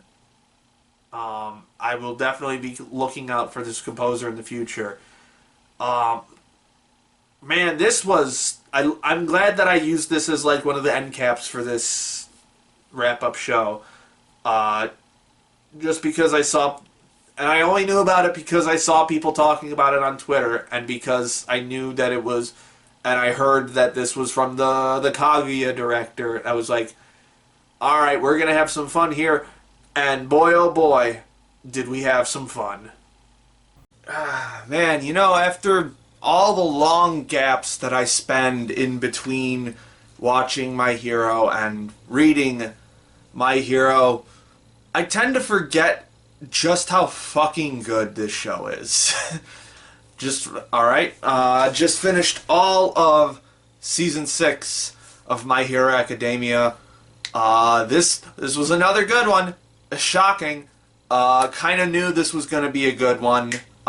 This has the war arc in it, and I'm not sure what the official title for that arc is, but I call it like the Vigilante arc, I guess, for Deku. And I am a huge My Hero fan. As I stated, I'm also read the manga. I am mostly caught up to the what do you call it? The English physical releases. So I've already read all of the material that this season covers. So basically this is just like a lot of my thoughts are going to be like how it is in comparison to the manga, but I mean I already kind of said it. It's fucking good, man. I just blazed through all of these episodes, like, for comparison, like, even though like I liked Digimon Ghost Game, it took me 2 weeks to get through 67 episodes of that. It took me 4 days, I think, to get through 25 episodes of My Hero. Not even 4 days, 4 evenings, really. So, this show is so gripping and enrapturing and just fast-paced, never a dull moment, just constantly going. Even when it, like, cuts away to, like, the B plot, it's still super engaging and interesting. Because My Hero has one of the strongest casts in all of Shonen, in my opinion. At least in terms of Shonen Jump. A lot of people will dispute that.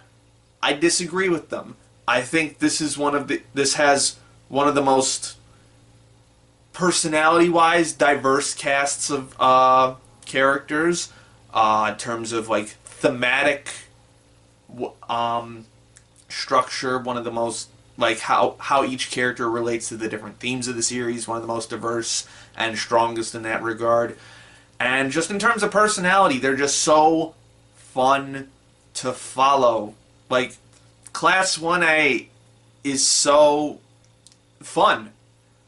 All of the heroes are so fun, and like we got pretty much everyone with a name got to have some kind of moment in this season, whether it's all of the heroes, the like registered heroes during the war arc, like all of Class 1A during the third to last episode, 1A versus Deku.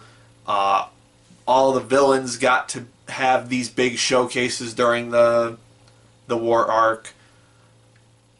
This is good shonen. This is like just so traditionally good shonen, and I love it. And in terms of an adaptation, this was definitely stronger than I was expecting in some areas, and weaker than I was expecting in a few areas. Like if I had to pick, I would say like in terms of just like perfection and like raw talent and like competency, I would say probably season 2 is the strongest season of My Hero. Artistically, I think season 4 is the strongest in terms of like imagery and color design and shot composition and all of that. Granted, a lot of that comes from really strong paneling in the manga, but it was translated to the scene, to the TV screen really well too. And I don't think that season 6 definitely is not the strongest cinematically, but man, it comes out fucking swinging. Or I shouldn't even say that it's not. It is strong cinematically. It's just not like evocative, I should say, in the ways that like a lot of the stuff from season 4 was. Like especially a lot of the stuff during the overhaul arc. But it's still incredibly like well shot. Animation's almost always on point. Like there's a little bit of jank here and there during like the not important shots, but yeah, I also just generally love how this show looks anyway, just the aesthetic of it as this hodgepodge superhero mashup is so vibrant and exciting to look at. Occasionally the color design gets a little bit out of control, but generally it's pretty solid, especially with some of the more interesting like fight settings for this, like those like really deep purple tones of the hospital underground during the opening fights of the series were really cool. The rainy scenes during Deku's vigilante-ness. It's not. I keep calling it vigilante, but it's not really that. Someone knows what the arc is called. I'm not gonna stop the recording to look it up. But that part, just the dreariness of it and the intensity of the shadows and the lighting was really strong. And just in general, the Sakuga was just so fucking prevalent this season. So many good cuts. I don't think there was one in particular that was my favorite, but just in general, there was so much impressive animation this season. To complement the really strong adaptation of the story.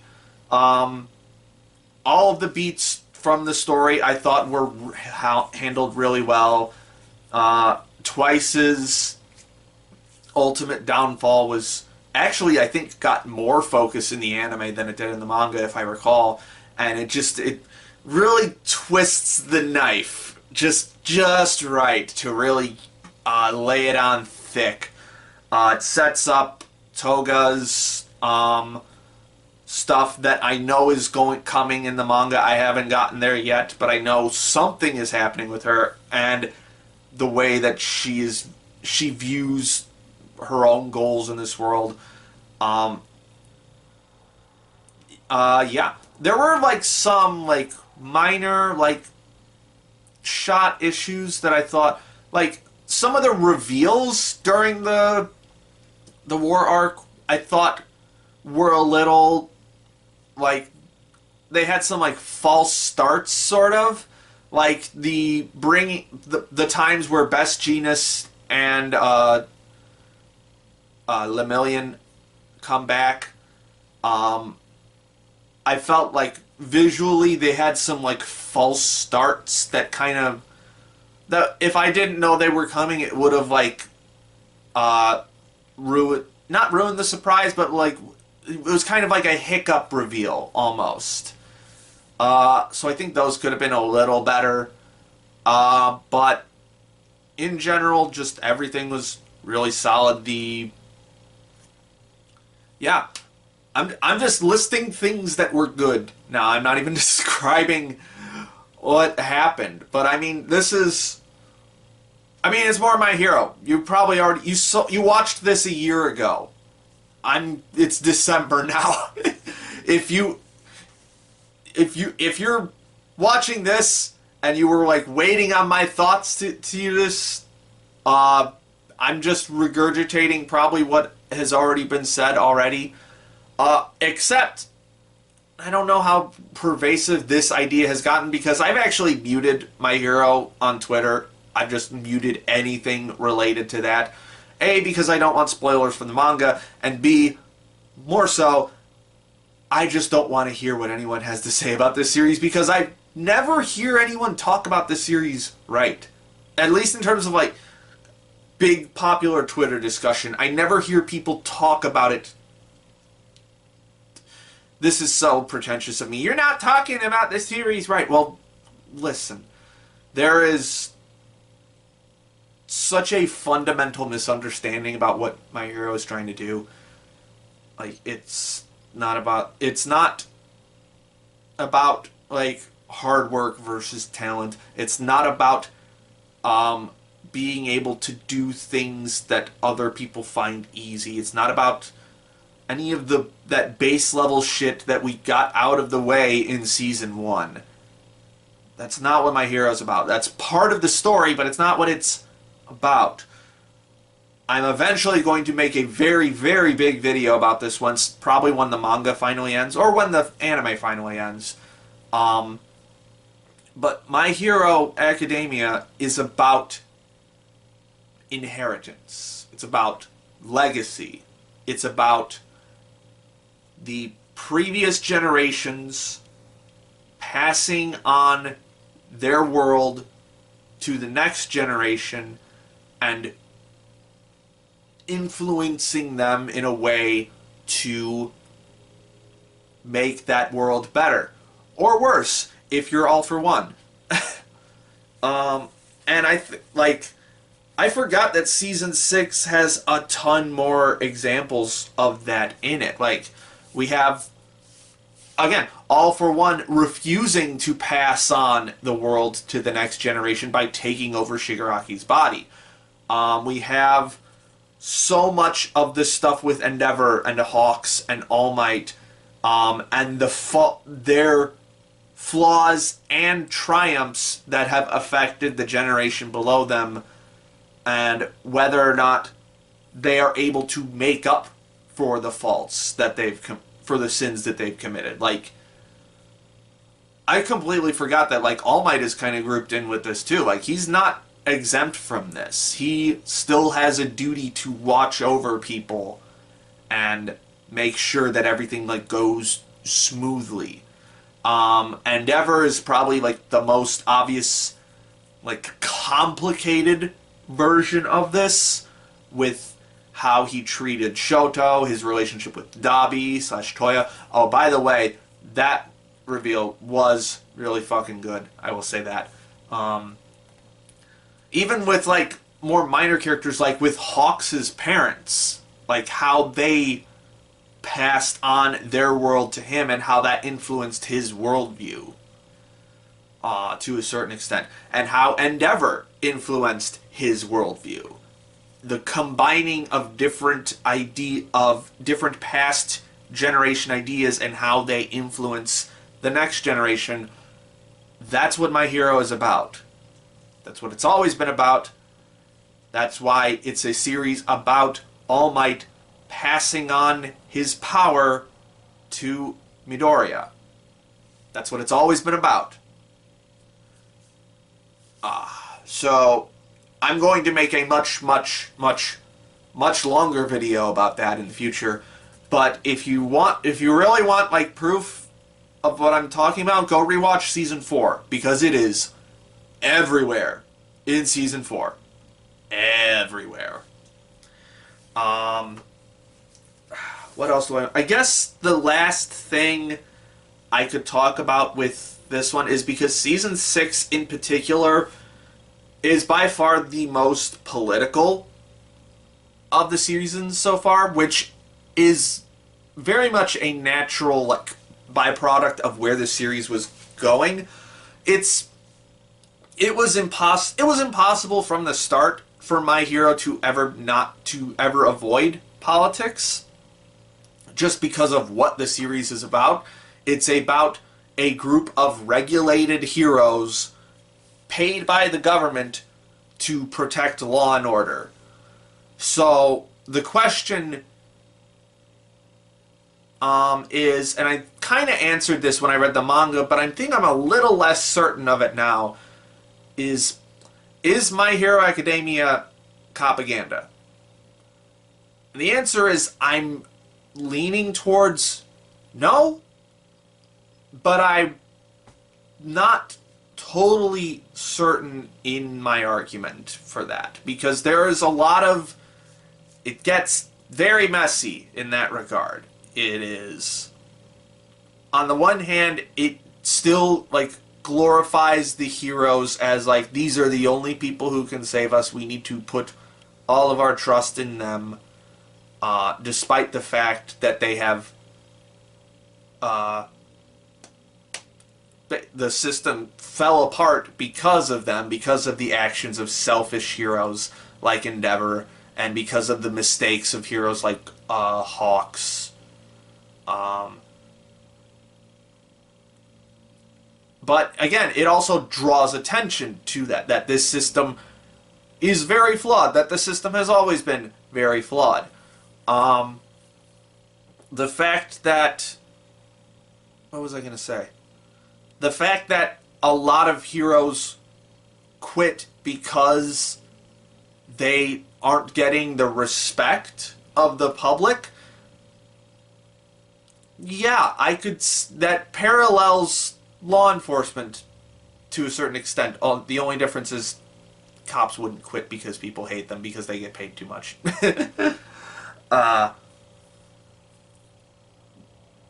But yeah, it's a very, I'm gonna have to like rewatch this a few more times to get the details right, but I think it lands in a very centrist position on the matter of, yes, there are flaws in this system because of how individuals work within that system.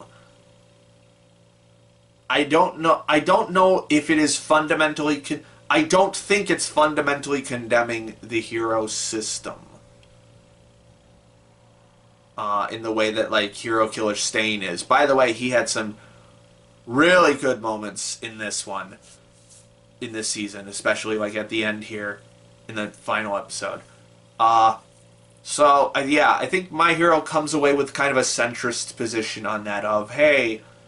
We need to be a little more safe, put some more safeguards in place to make sure that this shit doesn't happen again.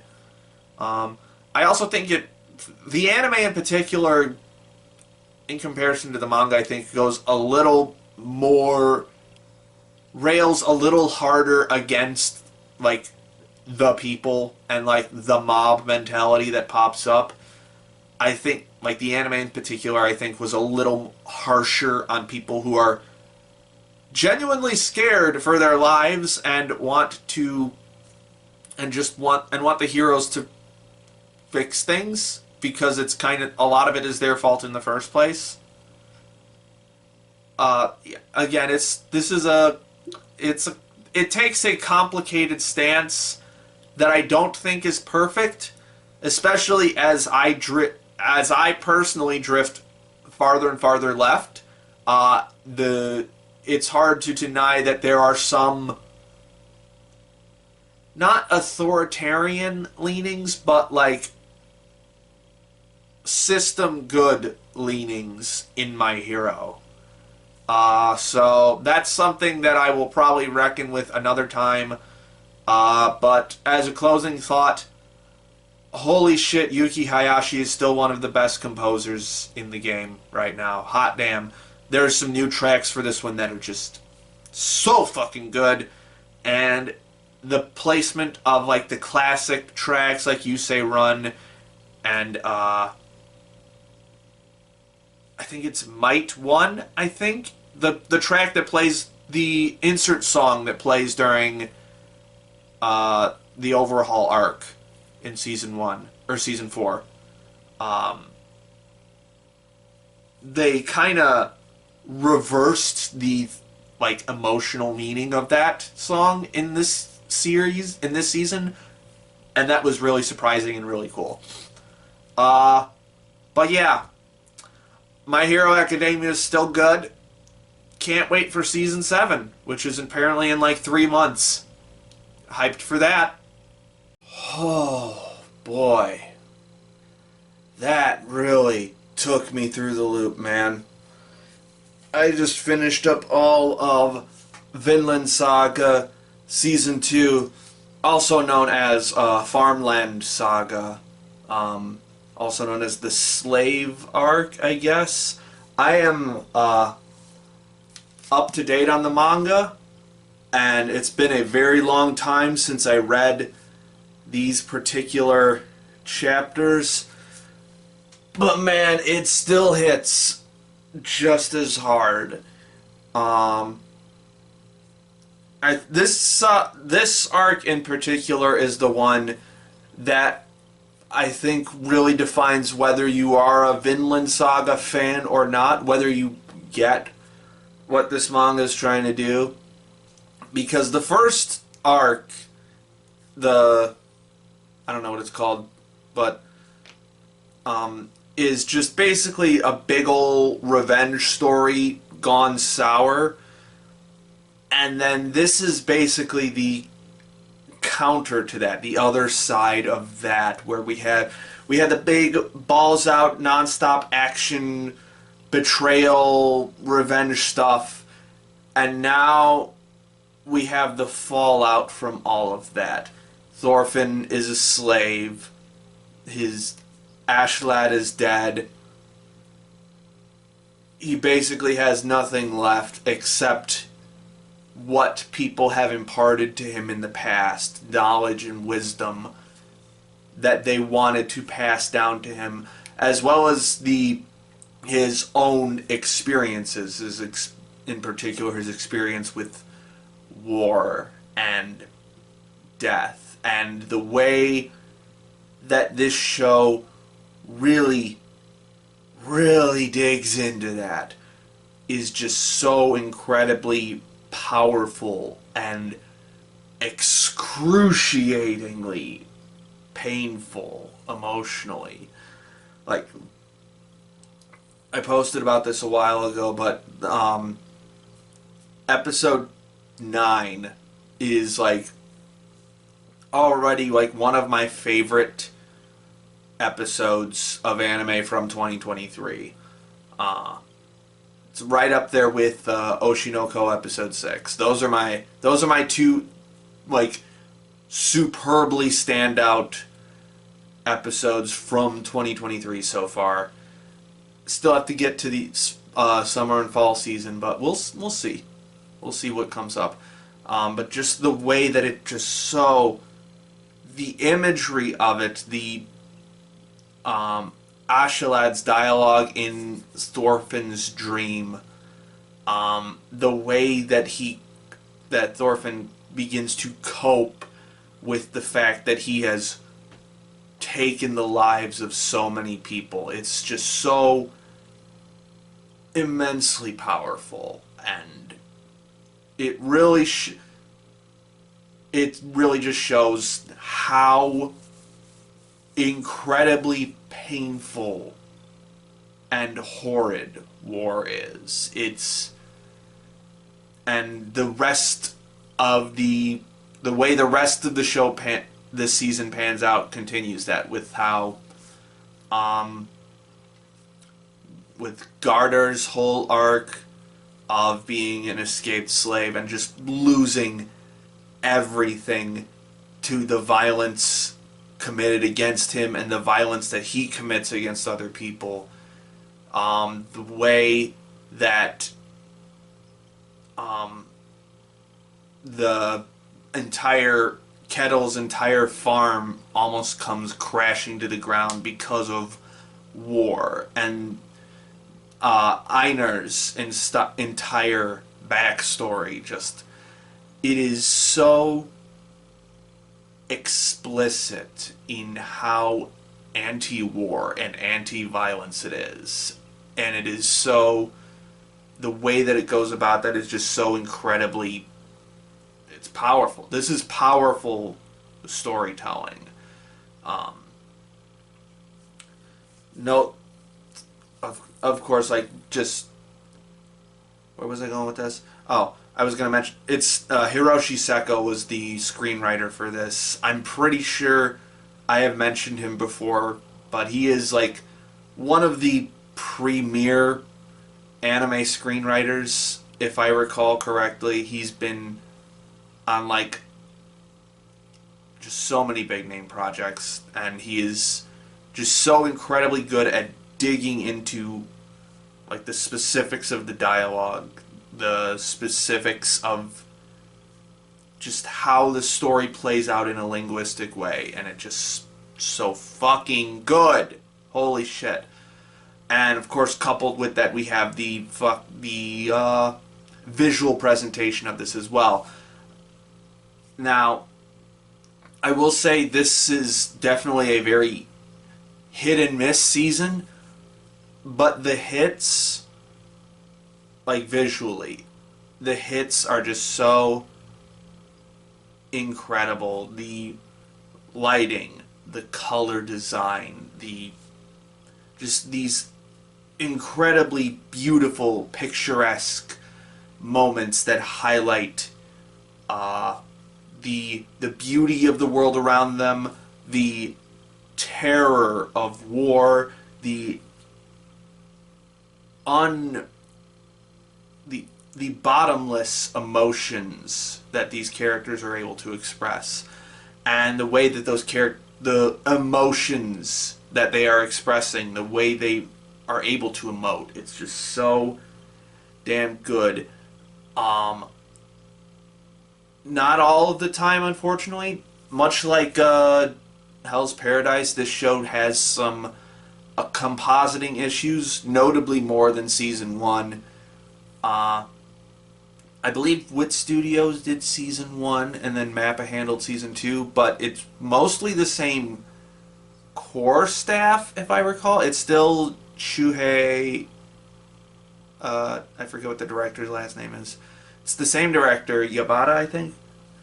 But I think so. I don't think it's necessarily just the studio change. It's probably, but it could also be that. But yeah, there were definitely some compositing issues, some cut corners that were very obvious. But I think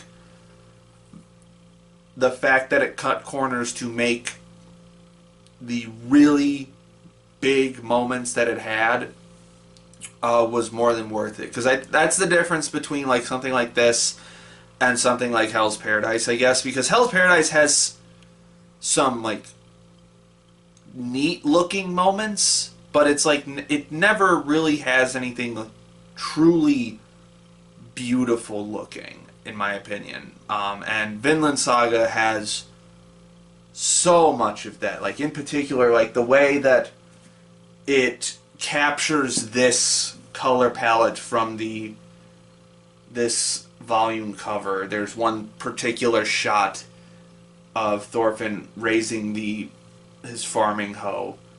That's just at a very, like, peak moment emotionally. That was just so gorgeous. So I am much more willing to forgive the compositing issues in this, as many as there were, because it kind of balanced out to just having so much good in it, I guess. But it's really not just the visuals that are really pulling this series along. There's a lot on the audio end that really fucking worked for this show. Whoever the sound team was in general for this show, with one exception, hats off to all of them. I might as well mention it. The one exception is, like, sometimes the, like, audio balancing for the dialogue is too quiet, and it's just hard to hear them. Like, if I was not watching this with subtitles and I would just spoke Japanese, I would have trouble hearing what was being said a lot of the time. But aside from that, the voice acting itself was so fucking good. I don't bring up, like, good voice acting enough in this, mostly because it's like a lot of voice acting is good, but we don't get a lot of, like, I haven't seen a lot of the big standout voice acting moments this year outside of a few select shows, but man, some fucking powerful performances this year, especially in episode 9, the back and forth between Uemura and Uchida as Thorfinn and Ashalad.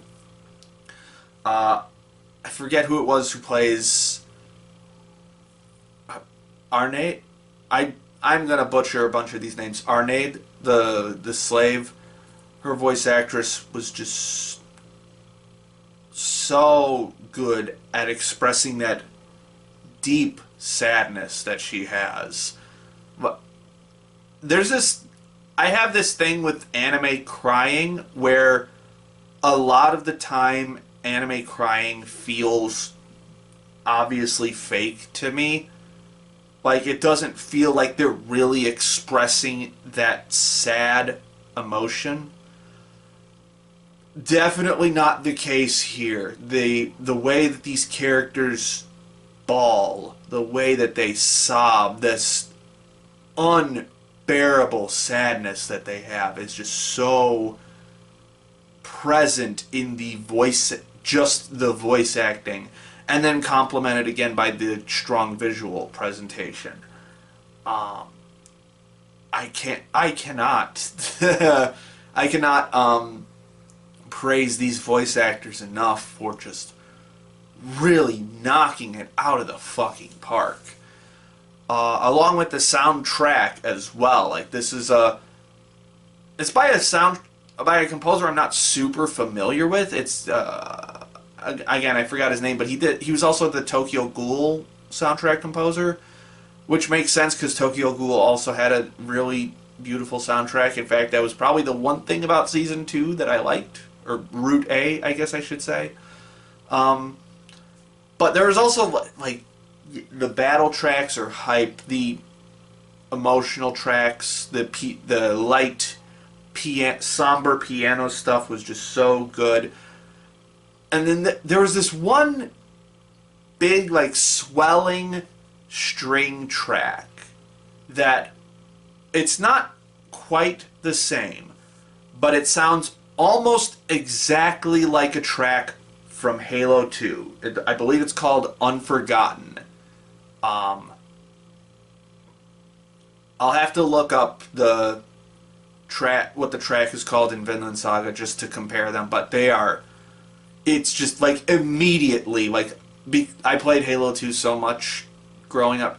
All the Halos I played so much growing up that like as soon as that track hit, it just like clicked in my head. That I'm like, that's the Halo sound. What is this? But it's slightly different. But I think that sound was just so perfect for the moments that it was being used in. What? Yeah, just incredibly strong soundtrack placement. I'm just kind of all over the place with this. How long did it take me to binge this? I think I binged this show in like 2 days. So, all my thoughts are condensed together. But yeah, this was definitely I knew going into this one that there was definitely going to be less combat, but the moments where it did have combat were still pretty dang solid. Crunchyroll, unfortunately, still has the censored one up. I don't know if there is an uncensored version yet, or if there will be an uncensored version, but the Crunchyroll version has the black smears all over the gore. But the fact that there is black smears all over everything tells me that there is at least good gore in this, I guess.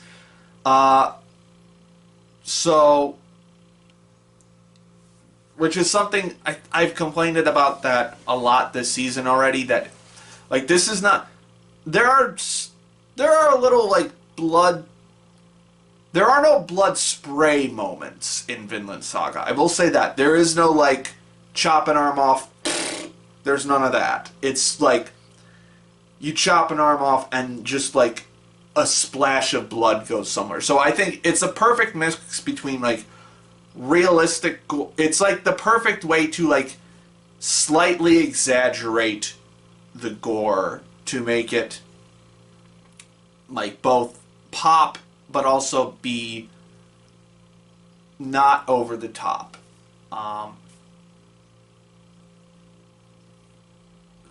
I also, yeah, there wasn't like a particular battle moment that really stood out to me, except for, oddly enough, this one shot. It's like in either episode 20 or 21, where this character Badger is like swinging at someone, and I think he's already lost his hand, and like it's like a wide shot of him facing off against someone, and it's just so deep. The choreography is just so detailed and like fluid that it really struck me. It just looked really cool. Not to say that the rest of the action wasn't good. Like it was still really solid. It wasn't like hype. Yeah, I can't wait to see everybody get bloodied up. Because that's not the point of this season. The point of this season is to be like, hey, this war thing is fucking terrible. The way that these men just seek out blood and violence is not fucking good. And we're going to so these action scenes are not going to be hype. They're not going to be awesome. They're going to be fight scenes. People are going to fucking die. Brutally. So now that I say it out loud, I'm actually kind of happy there weren't a lot of like big hype action moments. Like the most hype moments were like the more metaphorical, like abstract scenes. Again, like the stuff in like episode 9 in the Thorfinn's dream sequence.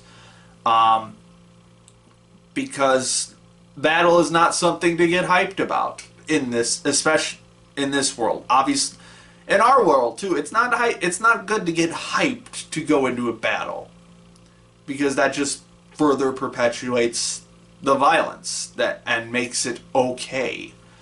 And I love the way that the whole spectrum of Kettle's family approaches violence. We have like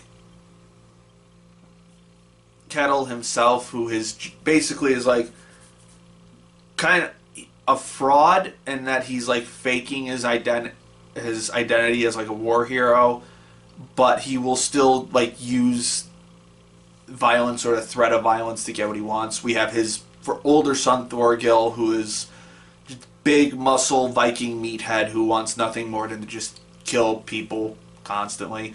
And we have Olmar, who I forgot how complex a character he is in this. Like most of the season he is just this sniveling little wretch of a man who just wants to prove himself. He wants to prove that he's a man, that he's strong enough to take on anyone.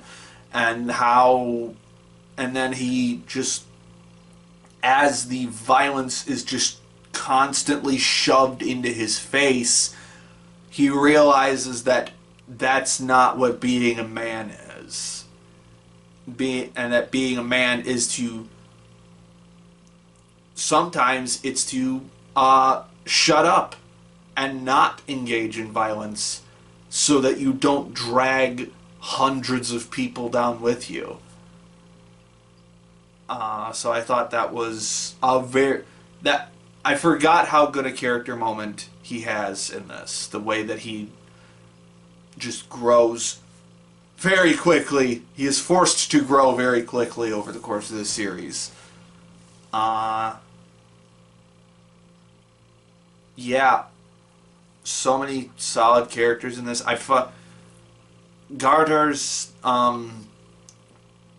basically futile struggle was so damn heartbreaking. His death scene, it was so drawn out but so incredibly well written and well shot that I just rolled with it the entire time, because it takes him the course of basically an entire episode to die, and he just comes off as this so incredibly sympathetic character that you just feel so horrible for, because yeah, he's a slave who was getting treated like shit, and you know what? Yeah, he might have been well within his right to kill his slave master. But that doesn't help anyone, I guess. It's so immense. That's the one part of this series where I'm maybe I slightly disagree with this full pacifist policy, because again, I'm from the US, where slavery has a very different connotation here than it does in other parts of the world. So who knows? But just the way that Gardar's struggle is just portrayed as utterly futile, and yet he is still constantly fighting tooth and nail right to the very end, is just so tragic and just emotionally exhausting. This was an emotionally exhausting season, I guess is the best way to put this. And until the very end, when we finally get Thorfinn finally returns home, and we get that big happy reunion finally, before he sets off to for the next arc to gather people to go settle Vinland. Yeah, Vinland Saga is still really good. To be honest, if this season had not been quite as inconsistent with its animation, I could definitely see myself giving this season a 10. Because it's so goddamn good what it does with its character writing, with its themes, with its audio presentation. So it's definitely going to be up there for me. I don't think, this is not quite a 10, but it's pretty damn close. Yep, that was pretty much everything I was expecting and most of what I was hoping for. It just finished up all of Pluto. I was not expecting the episodes to be that long, although it does make sense in hindsight. Like, all of these episodes are like 55 minutes to an hour 5 minutes long. But there's only 8 episodes, which corresponds to the 8 volumes of the manga. So, makes sense that they're all real beefy episodes. Before we dive into the actual content of this series, I do want to say, weirdly enough, my one major critique is that this got dumped on Netflix.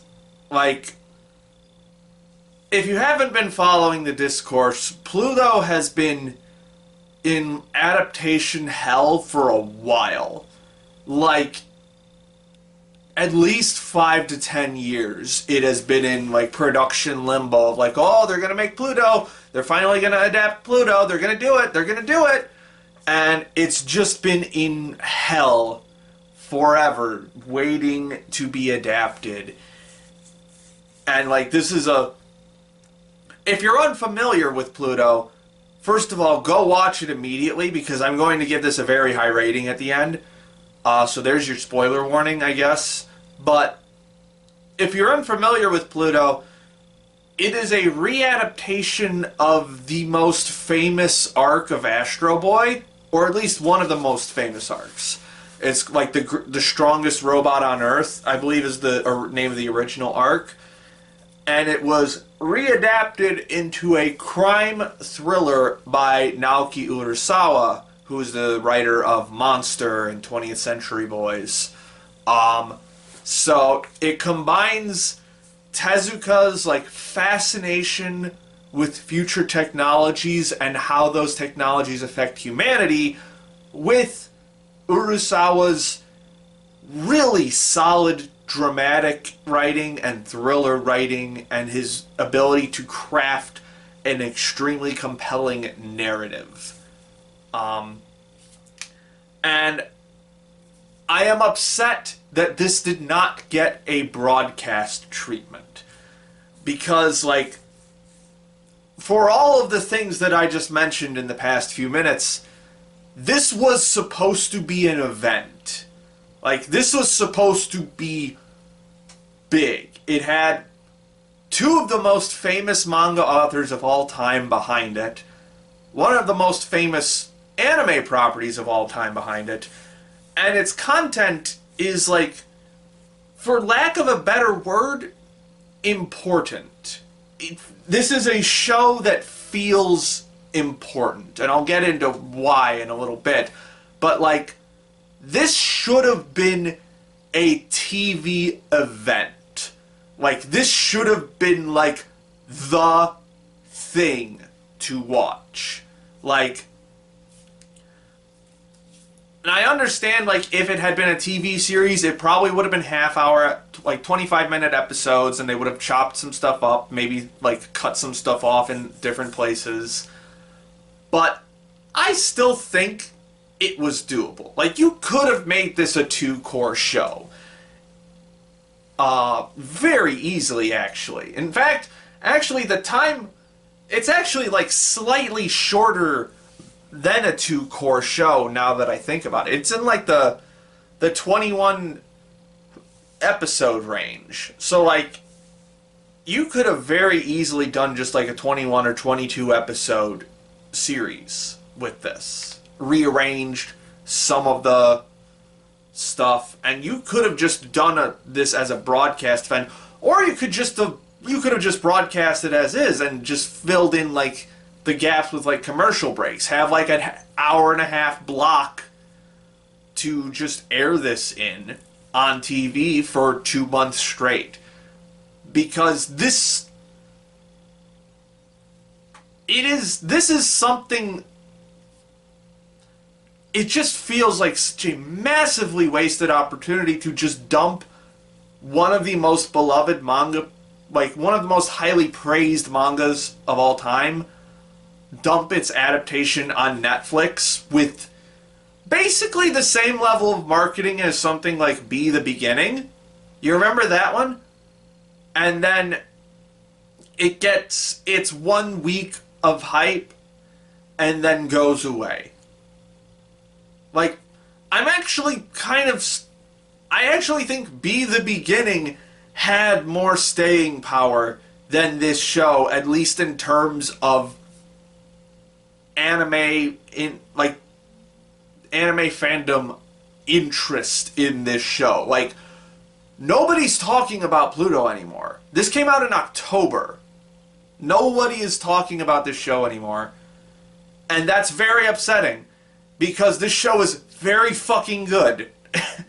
Like I said, it is a crime thriller based around an Astro Boy plot. But really, it is a crime thriller based around an Astro Boy plot that was also layered on top of the Iraq War. It's very obvious when you watch the show that that's what it's about. It is about the U.S.'s unlawful invasion of Iraq and the fallout that came to the Middle East as a result of that, and how that birthed a massive terrorist movement that is now haunting the entire world to this day. That's what this story is about.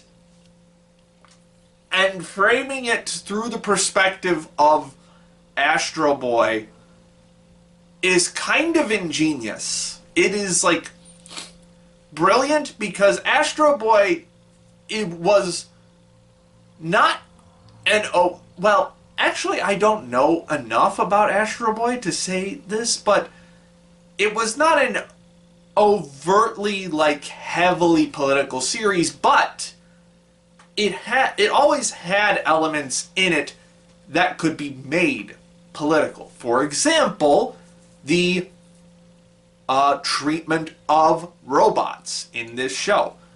Like, at this point in the story, robots basically have the same rights as humans, but not all humans tend to agree with that. So we have this very heavy social undercurrent of what it means to be a robot versus what it means to be a human, what robots can do versus what humans can do, what they can feel versus what humans can feel, and the convergence of all of that. What happens when a robot becomes so human that it is near indistinguishable from a human? And what is it that makes a robot indistinguishable from a human? And I love, it's a very cynical way to look at it, but what makes a robot I love that the final approach of what is a robot, what separates a robot from a human, like that one line is, a robot cannot lie. And then when robots start to lie in this show, that is the moment where they are essentially human. And I think that is a thought that we really need to dwell on for a little bit. Like, not only the fact that humans can lie, but also why humans lie. And essentially it is self-interest, I guess you could say. So, and then it's just, there are so many ideas like that in this show. That's why I consistently try to read as much Tezuka as possible, even though I end up disappointed a lot more often than not, is because he was an ideas writer. He loved going like, oh, what if this happened? Well, what if this happened? What about this? What if this thing? And this is and filtering that through the Very dark drama writing of the guy who wrote Monster, I think was brilliant because it really allows us to dive deep into these very complex and very rich characters that are acting out this political thriller. Like Gesich as our main character, who is the reason that I'm watching it in this video in the first place, because he's the character that was nominated for the R Anime Awards. I probably should have been doing that for this whole video, pointing out which characters were nominated for this award, which is the reasons why I'm doing it in the first place. I guess I could backtrack a little for that. What was the first show that I watched for this? What did I watch before Jujutsu Kaisen? Overtake. The photographer character was the guy. In Jujutsu Kaisen, it was Geto. In Tsurune, it was a character that I didn't even get to in the second season, I think. In Skip and Loafer with Shima, and then now in Pluto, it's Gesich, our Europol officer. I believe in the manga they just said Interpol, I think. I'm not entirely sure, but it might have been. Or maybe I'm getting that confused with Lupin the Third. Who knows? But, like, we have this one of the 7 greatest robots in the world. He is this ultimate detective robot. And with this very mysterious and dark backstory that he doesn't even know about himself until later in the series. Him trying to find out who is murdering all these robots and who is murdering these like robot professors and scholars. What is this plot that is happening? And as he dives further and further into this mystery, he learns more about himself, more about robots as a species, more about humans as a species, and again, about that line between the two. And there are just so many incredible, mostly new characters. I'm going to say mostly new because I don't know how many of these characters actually show up in Astro Boy. I'm going to say mostly new characters like Gesich and Dr. Hoffman as the guy who takes care of Gesich and is just sort of caught in between all of these scientist characters who are just trying to do science. I will say this is a lot of the characters are very overly noble, I guess you could say. And that is definitely a remnant of Astro Boy itself, but I don't think they feel out of place or overly preachy in these moments. Because they're balanced out by a lot of more nuanced characters. Like we have these fighter characters and Brando and Heracles. This very incredibly intent, detailed half episode arc with North Number 2 and his master, Paul Duncan, I think was the name of the character, about learning to bring together the two sides, the robot and human perspective, and combining them into art, essentially. That is one of my very basic critiques about the show, and in general about this show. But that episode in particular really brought something to the forefront about this, is that the music sounds weird in this show. It sounds like it was recorded weird. I don't know what it is. Something about the audio quality of the music is less than the quality of the voice acting and the sound effects. It just sounds muddled. It sounds fuzzy. I don't know if that was on purpose or not, but who knows? But in that episode in particular, Duncan is talking about how you don't need he hates that machines that can make music. He just wants his like real piano to make music with. And then he starts playing the piano, and it was very obvious that the piano sounds were recorded on a keyboard and not a real piano. Like, that was... It was one of the most obvious fake piano sounds I've heard in anime in a while. And I was like, well, that kind of undercuts the entire point of this scene, doesn't it? So that's my one, like, one, like, just outright critique of the show is that the music sounds weird. But back to the characters, the newish characters are all really good, and the returning characters from Astro Boy are all really good. Like, Astro Boy Adam himself is what they do with him in this series is just so enrapturing and engaging. Forcing this basically child robot to go through a tremendous amount of emotional upheaval and force him to process all of this emotion and trauma and try to figure out what emotion was so captivating. I really like what they did with Dr. Tenma in this series and how he gets quite a bit more focus in this than I expected, and like he actually has like an arc that he goes through of resolving basically his issues with Adam not being the son that he wanted to bring back to life.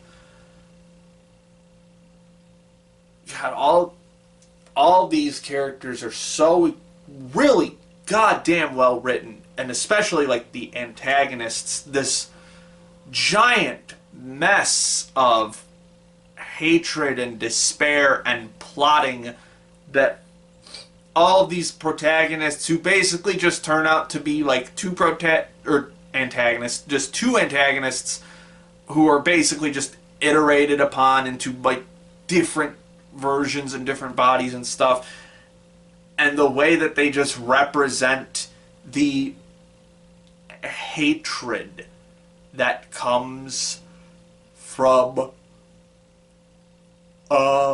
essentially a world superpower completely destroying your country for no reason. I know writers who use subtext, and they're all cowards. Oh, what? I think I said that in the Skip and Lover segment too. This is where I like that. This kind of show is where I like that. Like, there's literally just, I think it's in the second to last episode or the last episode where they show, like, the president of the United States of Thracia, and, like, it's like an establishing shot, and it's literally just the White House. It's just the White House. I'm like, brilliant, awesome, A+, no notes. And it makes you really, it reminds you that we did that. Like, it never makes the case that, like, not Saddam, who is, I think it's like Darius the 14th or whatever in this, the not Saddam Hussein character, it never makes the case that he's like a good guy, but it definitely makes the case that we completely destroyed his country. If you want to know more about that, I would highly recommend Season 1 of Blowback. It's a podcast that I listened to a little while ago, and man, once you listen to that first season, you will learn some things about this country. So that is my recommendation for that if you want to know what actually happened in and around the Iraq War. But back to Pluto. Yeah, this story feels important it is grand and thrilling and melodramatic and enrapturing, and it talks about so many high-level concepts like AI, like consciousness, and civil rights, essentially, and political dominance, and what that means is just damn fucking good. Like, this is... It's basically the manga. I haven't read the manga in, like, God, when did I read that? That was, like, 2 years ago, maybe? Maybe a year and a half ago. But from what I recall, it is just pitch perfect, the manga, and it is just... The dialogue is just really well written and just ripping, and the pacing of it is just so damn intense and thrilling, and it's just fast paced all the time, even in the slow, even like there's never like a dull moment in this show, despite the fact that all of the episodes are like 55 minutes to an hour long. I was never like, I very rarely like paused to take a break or something. I was just like I was like in the entire time. And a lot of that's because it's a damn good looking show too. Now there was some controversies about special effects animation with this, where basically some people went in and redrew stuff over already existing animation. I don't recall which scenes those were exactly, but I can hazard a guess as to which ones they were, because this show does some very interesting action animation. On the one hand, I could definitely see, like, yeah, if you just drew this normally, like you just did traditional key animation for this, it would still look really good. There's quite a bit of CG in this, but like it's never used in like the robot fighting, or at least I don't recall any of it being used that way. It's mostly in like vehicles and the cockroach robots and stuff. But whenever it's just like two robots hand-to-hand fighting, it's not like a super CG fest, which is good. But there is this some kind of effect that they use on the fight animation where it like looks like it's getting like distorted, and everything is just like it almost looks like the frame is just tearing itself apart. And so on the one hand, I could see how that's distracting, but on the other hand, it is a very unique aesthetic, and I don't think it's necessarily a bad aesthetic.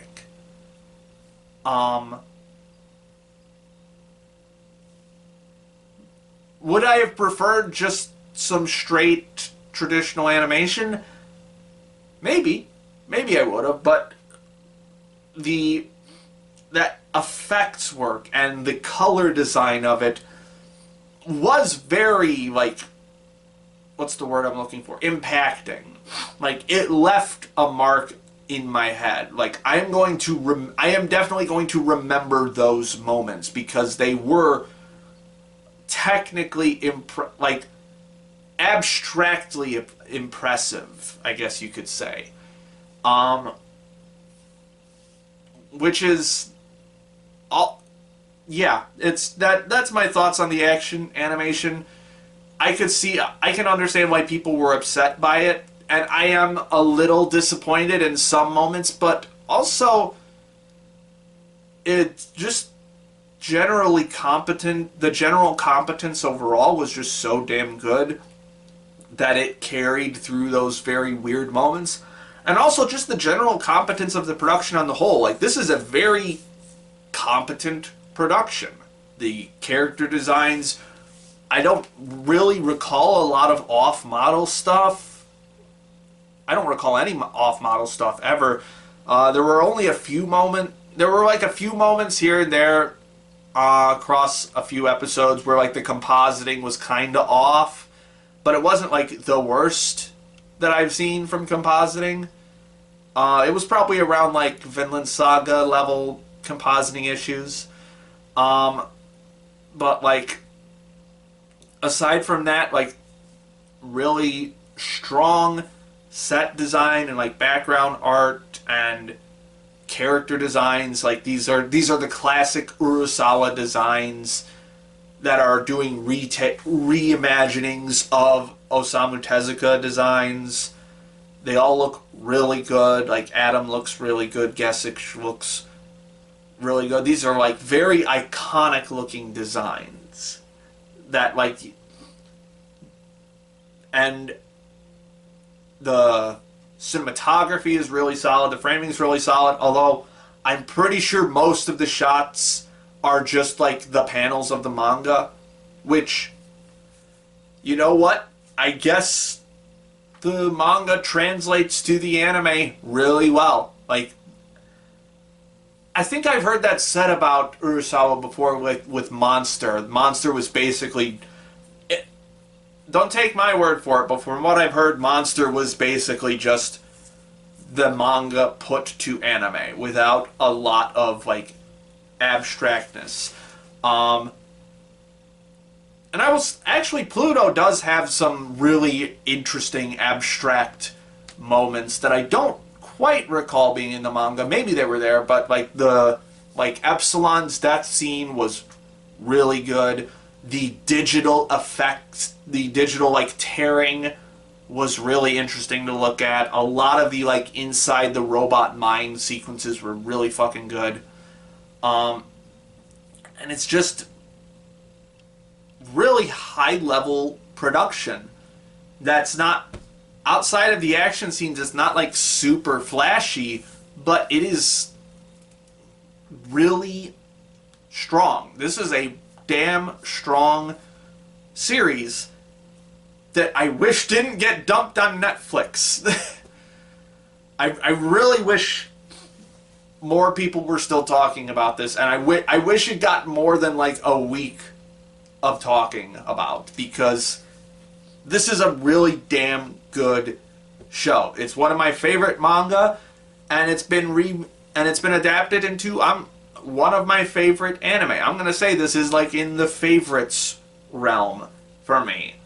Not quite as high up percentage-wise on my anime list as it is on my manga list, but this is really damn good. In fact, it's quite a lot like... it is very much in the vein of Vinland Saga in terms of theme. Like, this anti-hatred theme and this, like, cycles of violence and such. It is the same kind of show, essentially.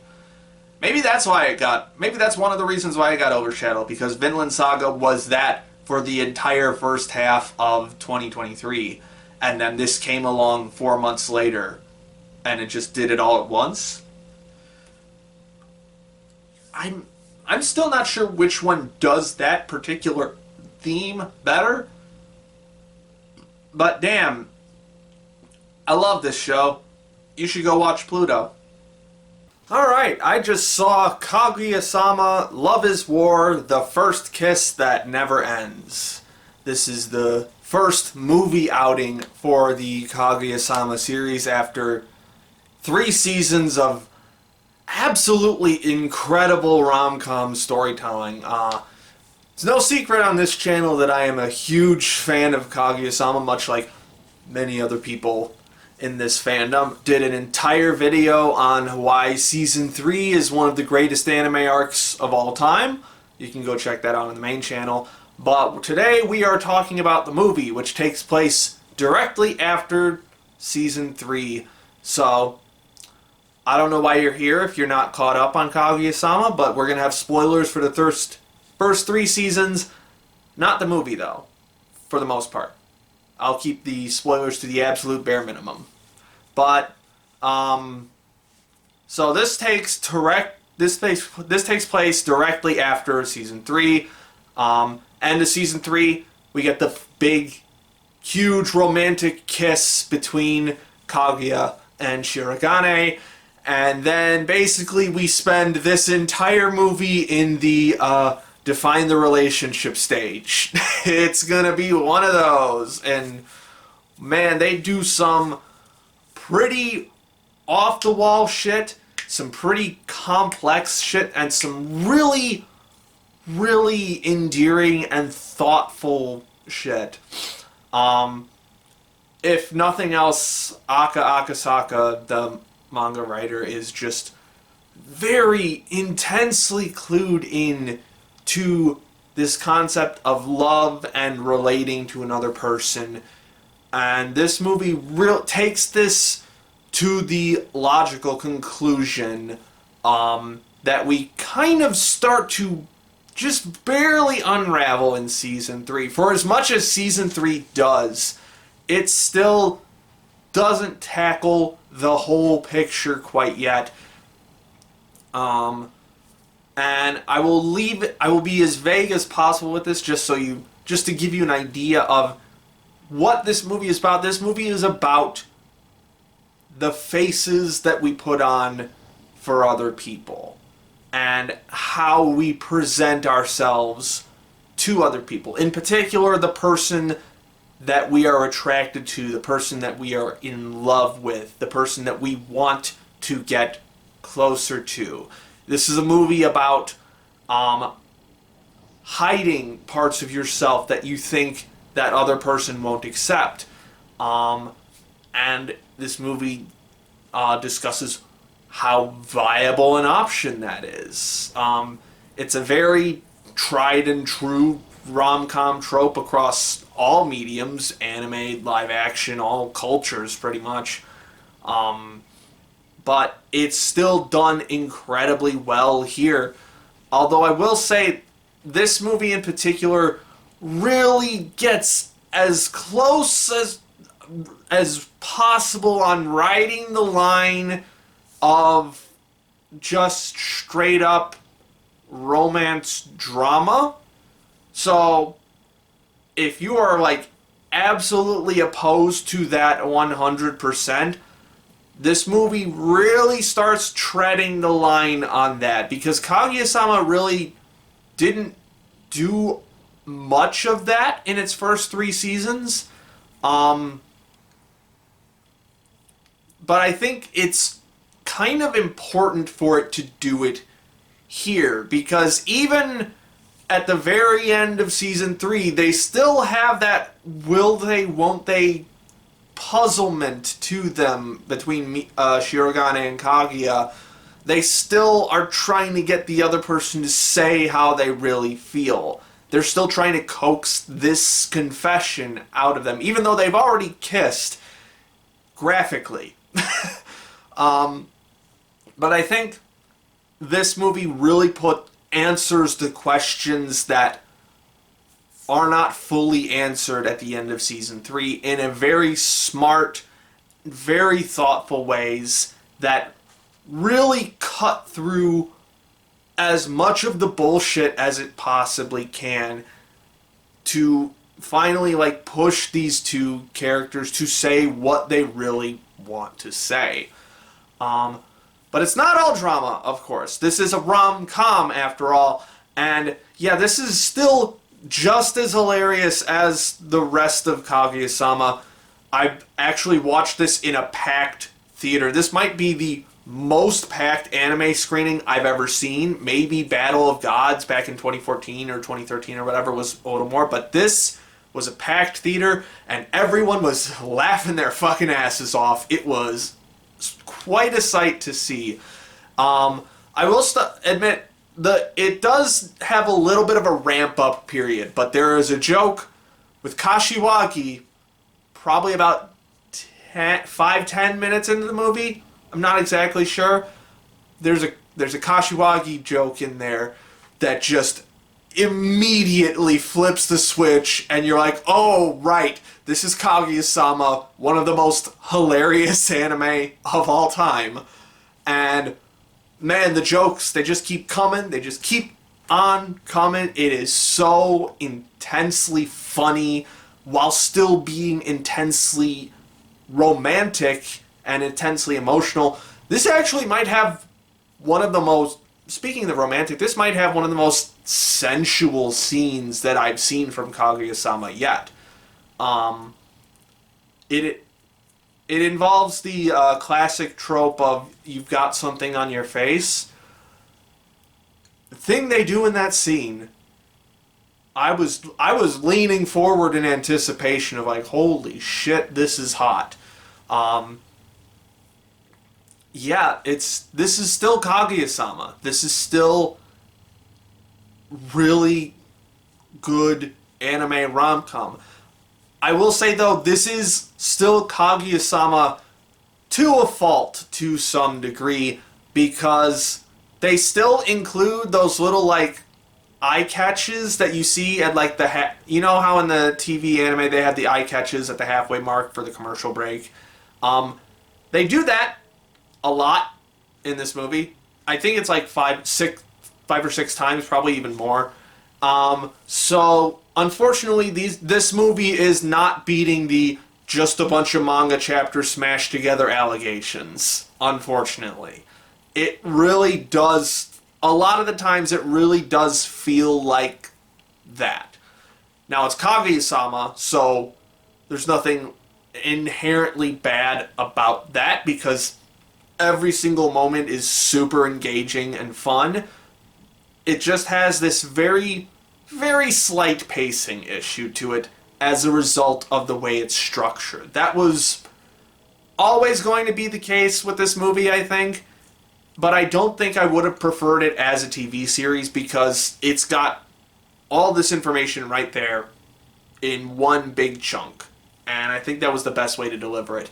Unfortunately, I haven't read the manga, but I could see from the anime, from the movie that I just saw, that there was some cut content, because this is 90% Kaguya and Shirogane. This is like very intensely focused on them, and there was essentially a moment where it clued you in on some the fact that some Ishigami content got cut, which will hopefully show up in a potential season 4. I don't think they've announced season 4 yet, but I don't see why we wouldn't get one at this point, because this show is printing money. But yeah, this is very much the Kaguya and Shirogane show for this film, which I'm not opposed to, because they look really good together. Speaking of looking really good, holy fucking shit. Still Kaguya-sama, still one of the best looking rom-com anime out there. Interestingly enough, this is probably the most Sakuga that I've seen from Kaguya-sama. There are like just some straight up chase scenes and action scenes in this movie that just the way they move and the way the camera work and the choreography of this stuff is just so fun and energetic. And it still has, on top of that, it still has those classic Kaguya-sama moments of just blasting you with this weirdo color design that just fits so fucking well, and messing with the aspect ratio constantly. It's just so damn good at that. I would say this is very slightly above the quality of the TV series, only because the TV series is already so immensely high quality. So I wouldn't say that this is movie quality animation, but it is a step up from the TV series. Yeah, so that's pretty much all I have to say on Kaguya-sama.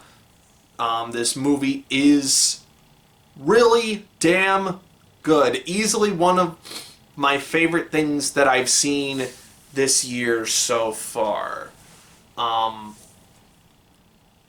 It really treads the line on some things, and it's not beating the manga chapter smashed together allegations, but I'm never going to stop liking Kaguya if this is the ideas that it's going to keep throwing at you. These really intensely deep ideas about love and romance, and really finally saying what the fuck you want from your partner or potential partner.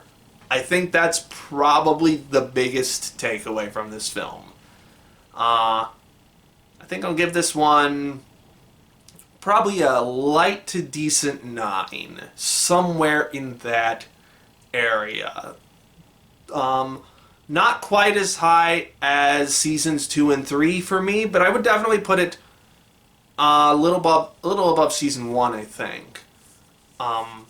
Yeah, this is just really damn good movie. Might go and see it again tomorrow, just because I loved it so much, and also because the guy next to me wouldn't shut the fuck up. Alright, now that we've gotten all of the clip compilations out of the way, let's take a look at some statistics. So I've broken everything down by season, and then by type of series, and by whether it's a new IP or repeat IP. So let's take a look at the seasonal breakdowns here. In terms of just number of shows completed, it seems that fall was by far my favorite, with 20 anime completed. That also might be due to a few movies coming in at the end, with stuff like The Boy and the Heron and Blue Giant and such. But also there were a lot of just really strong TV series. There were a lot of fall movies. Yeah, Boy and the Heron, Blue Giant, Digimon 02, Tunnel to Summer. So that could explain why fall in particular was so strong. But also there were a lot of really good TV anime and OVAs and such from that season too. In a very distant second from that, we have winter with 15 shows completed, spring with 14, and then summer in last with 11 shows completed. Not a lot of completions from the summer season, although if I recall that was a smaller season overall too, and yet summer had the highest average rating with a 7.45, which is pretty high. Actually, it is decisively very high. And then right after that we have the fall season at a 7.35, and then the spring season with a 7.14, and then the winter season with a 7.0. Overall, a very noticeable score increase compared to my 2022 numbers. Although I also watched quite a lot more anime from 2022. I think the total number there was like 73 anime completed, as opposed to the 60 that I completed in 2023. Maybe I was just open to watching a little bit more mid in 2022 than I am now. Who knows? So yeah, that's the seasonal breakdown. And then in terms of the types of stuff, we have 40 like full series completed, so like either TV series or like full length web series like Scott Pilgrim or Pluto and stuff like that. Then we have 10 movies, by which I mean basically a feature length film, so stuff that's essentially over 80 minutes long probably. So like the 55-minute to an hour stuff I grouped in with our third category here, which is OVAs and ONAs, which I watched 10 of. So very interesting spread there. Interesting how neat and clean it all ended up being. And then finally we have new IPs versus repeat IPs. This is the one that's definitely vastly different from last year. I ended up watching way more repeat IPs than new IPs this year. 27 for new IPs and 33 for repeat IPs. I think I might have also fudged the numbers last year in terms of like for new IPs I was adding stuff that was like new starting points in a franchise, but I realize that's just kind of an arbitrary way to do it. So I'm just going to say for this year I just did if it's a completely new IP to anime, then I put it in the new IPs category. So a little bit disappointing that I ended up watching more stuff that is just familiar than stuff that is new. I'm always looking forward to like new ideas come to the front. But you know what? There were also a ton of really solid really solid repeat IPs this year. So I guess I'm not too upset about it. And then finally, the last statistics I want to give are my top studios for the year, which was definitely much more spread out than it was last year. Although we have the same winner as we did last year with A1 Pictures, with the same number of entries as last year too. We had 4 entries from A1 Pictures. Mappa also having the same number of entries as last year, with 3 coming in at the number 2 spot. And then a surprise 3rd place winner with Studio 8-Bit. I knew the 2 slime entries were made up 2 of them, like the Scarlet Bond movie and the Visions of Coleus. And I had completely forgotten until I went through the list again that they made Blue Lock. So that was interesting that 8-Bit made it onto this list. I would say I'm a fan of the studio. They make good stuff. And then in the 4th place, we had there was really no even reason to even make it a top 5 list, to be honest. I just made it a top 5 because that's what I tried to do last year. And then in 4th place, we had an 8-way tie between Bones, which had My Hero and Bungo Stray Dogs. We had Wit Studio, which had Spy Family Season 2, and then, Paldean Winds. Cloverworks, also with Spy Family, and then there was, I forget what the other show was.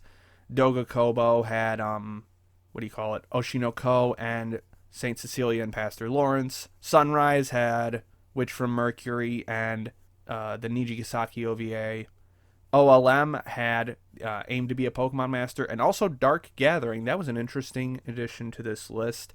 Toei Animation had our 2 long-running shows from this year, Digimon Ghost Game and Delicious Party Precure.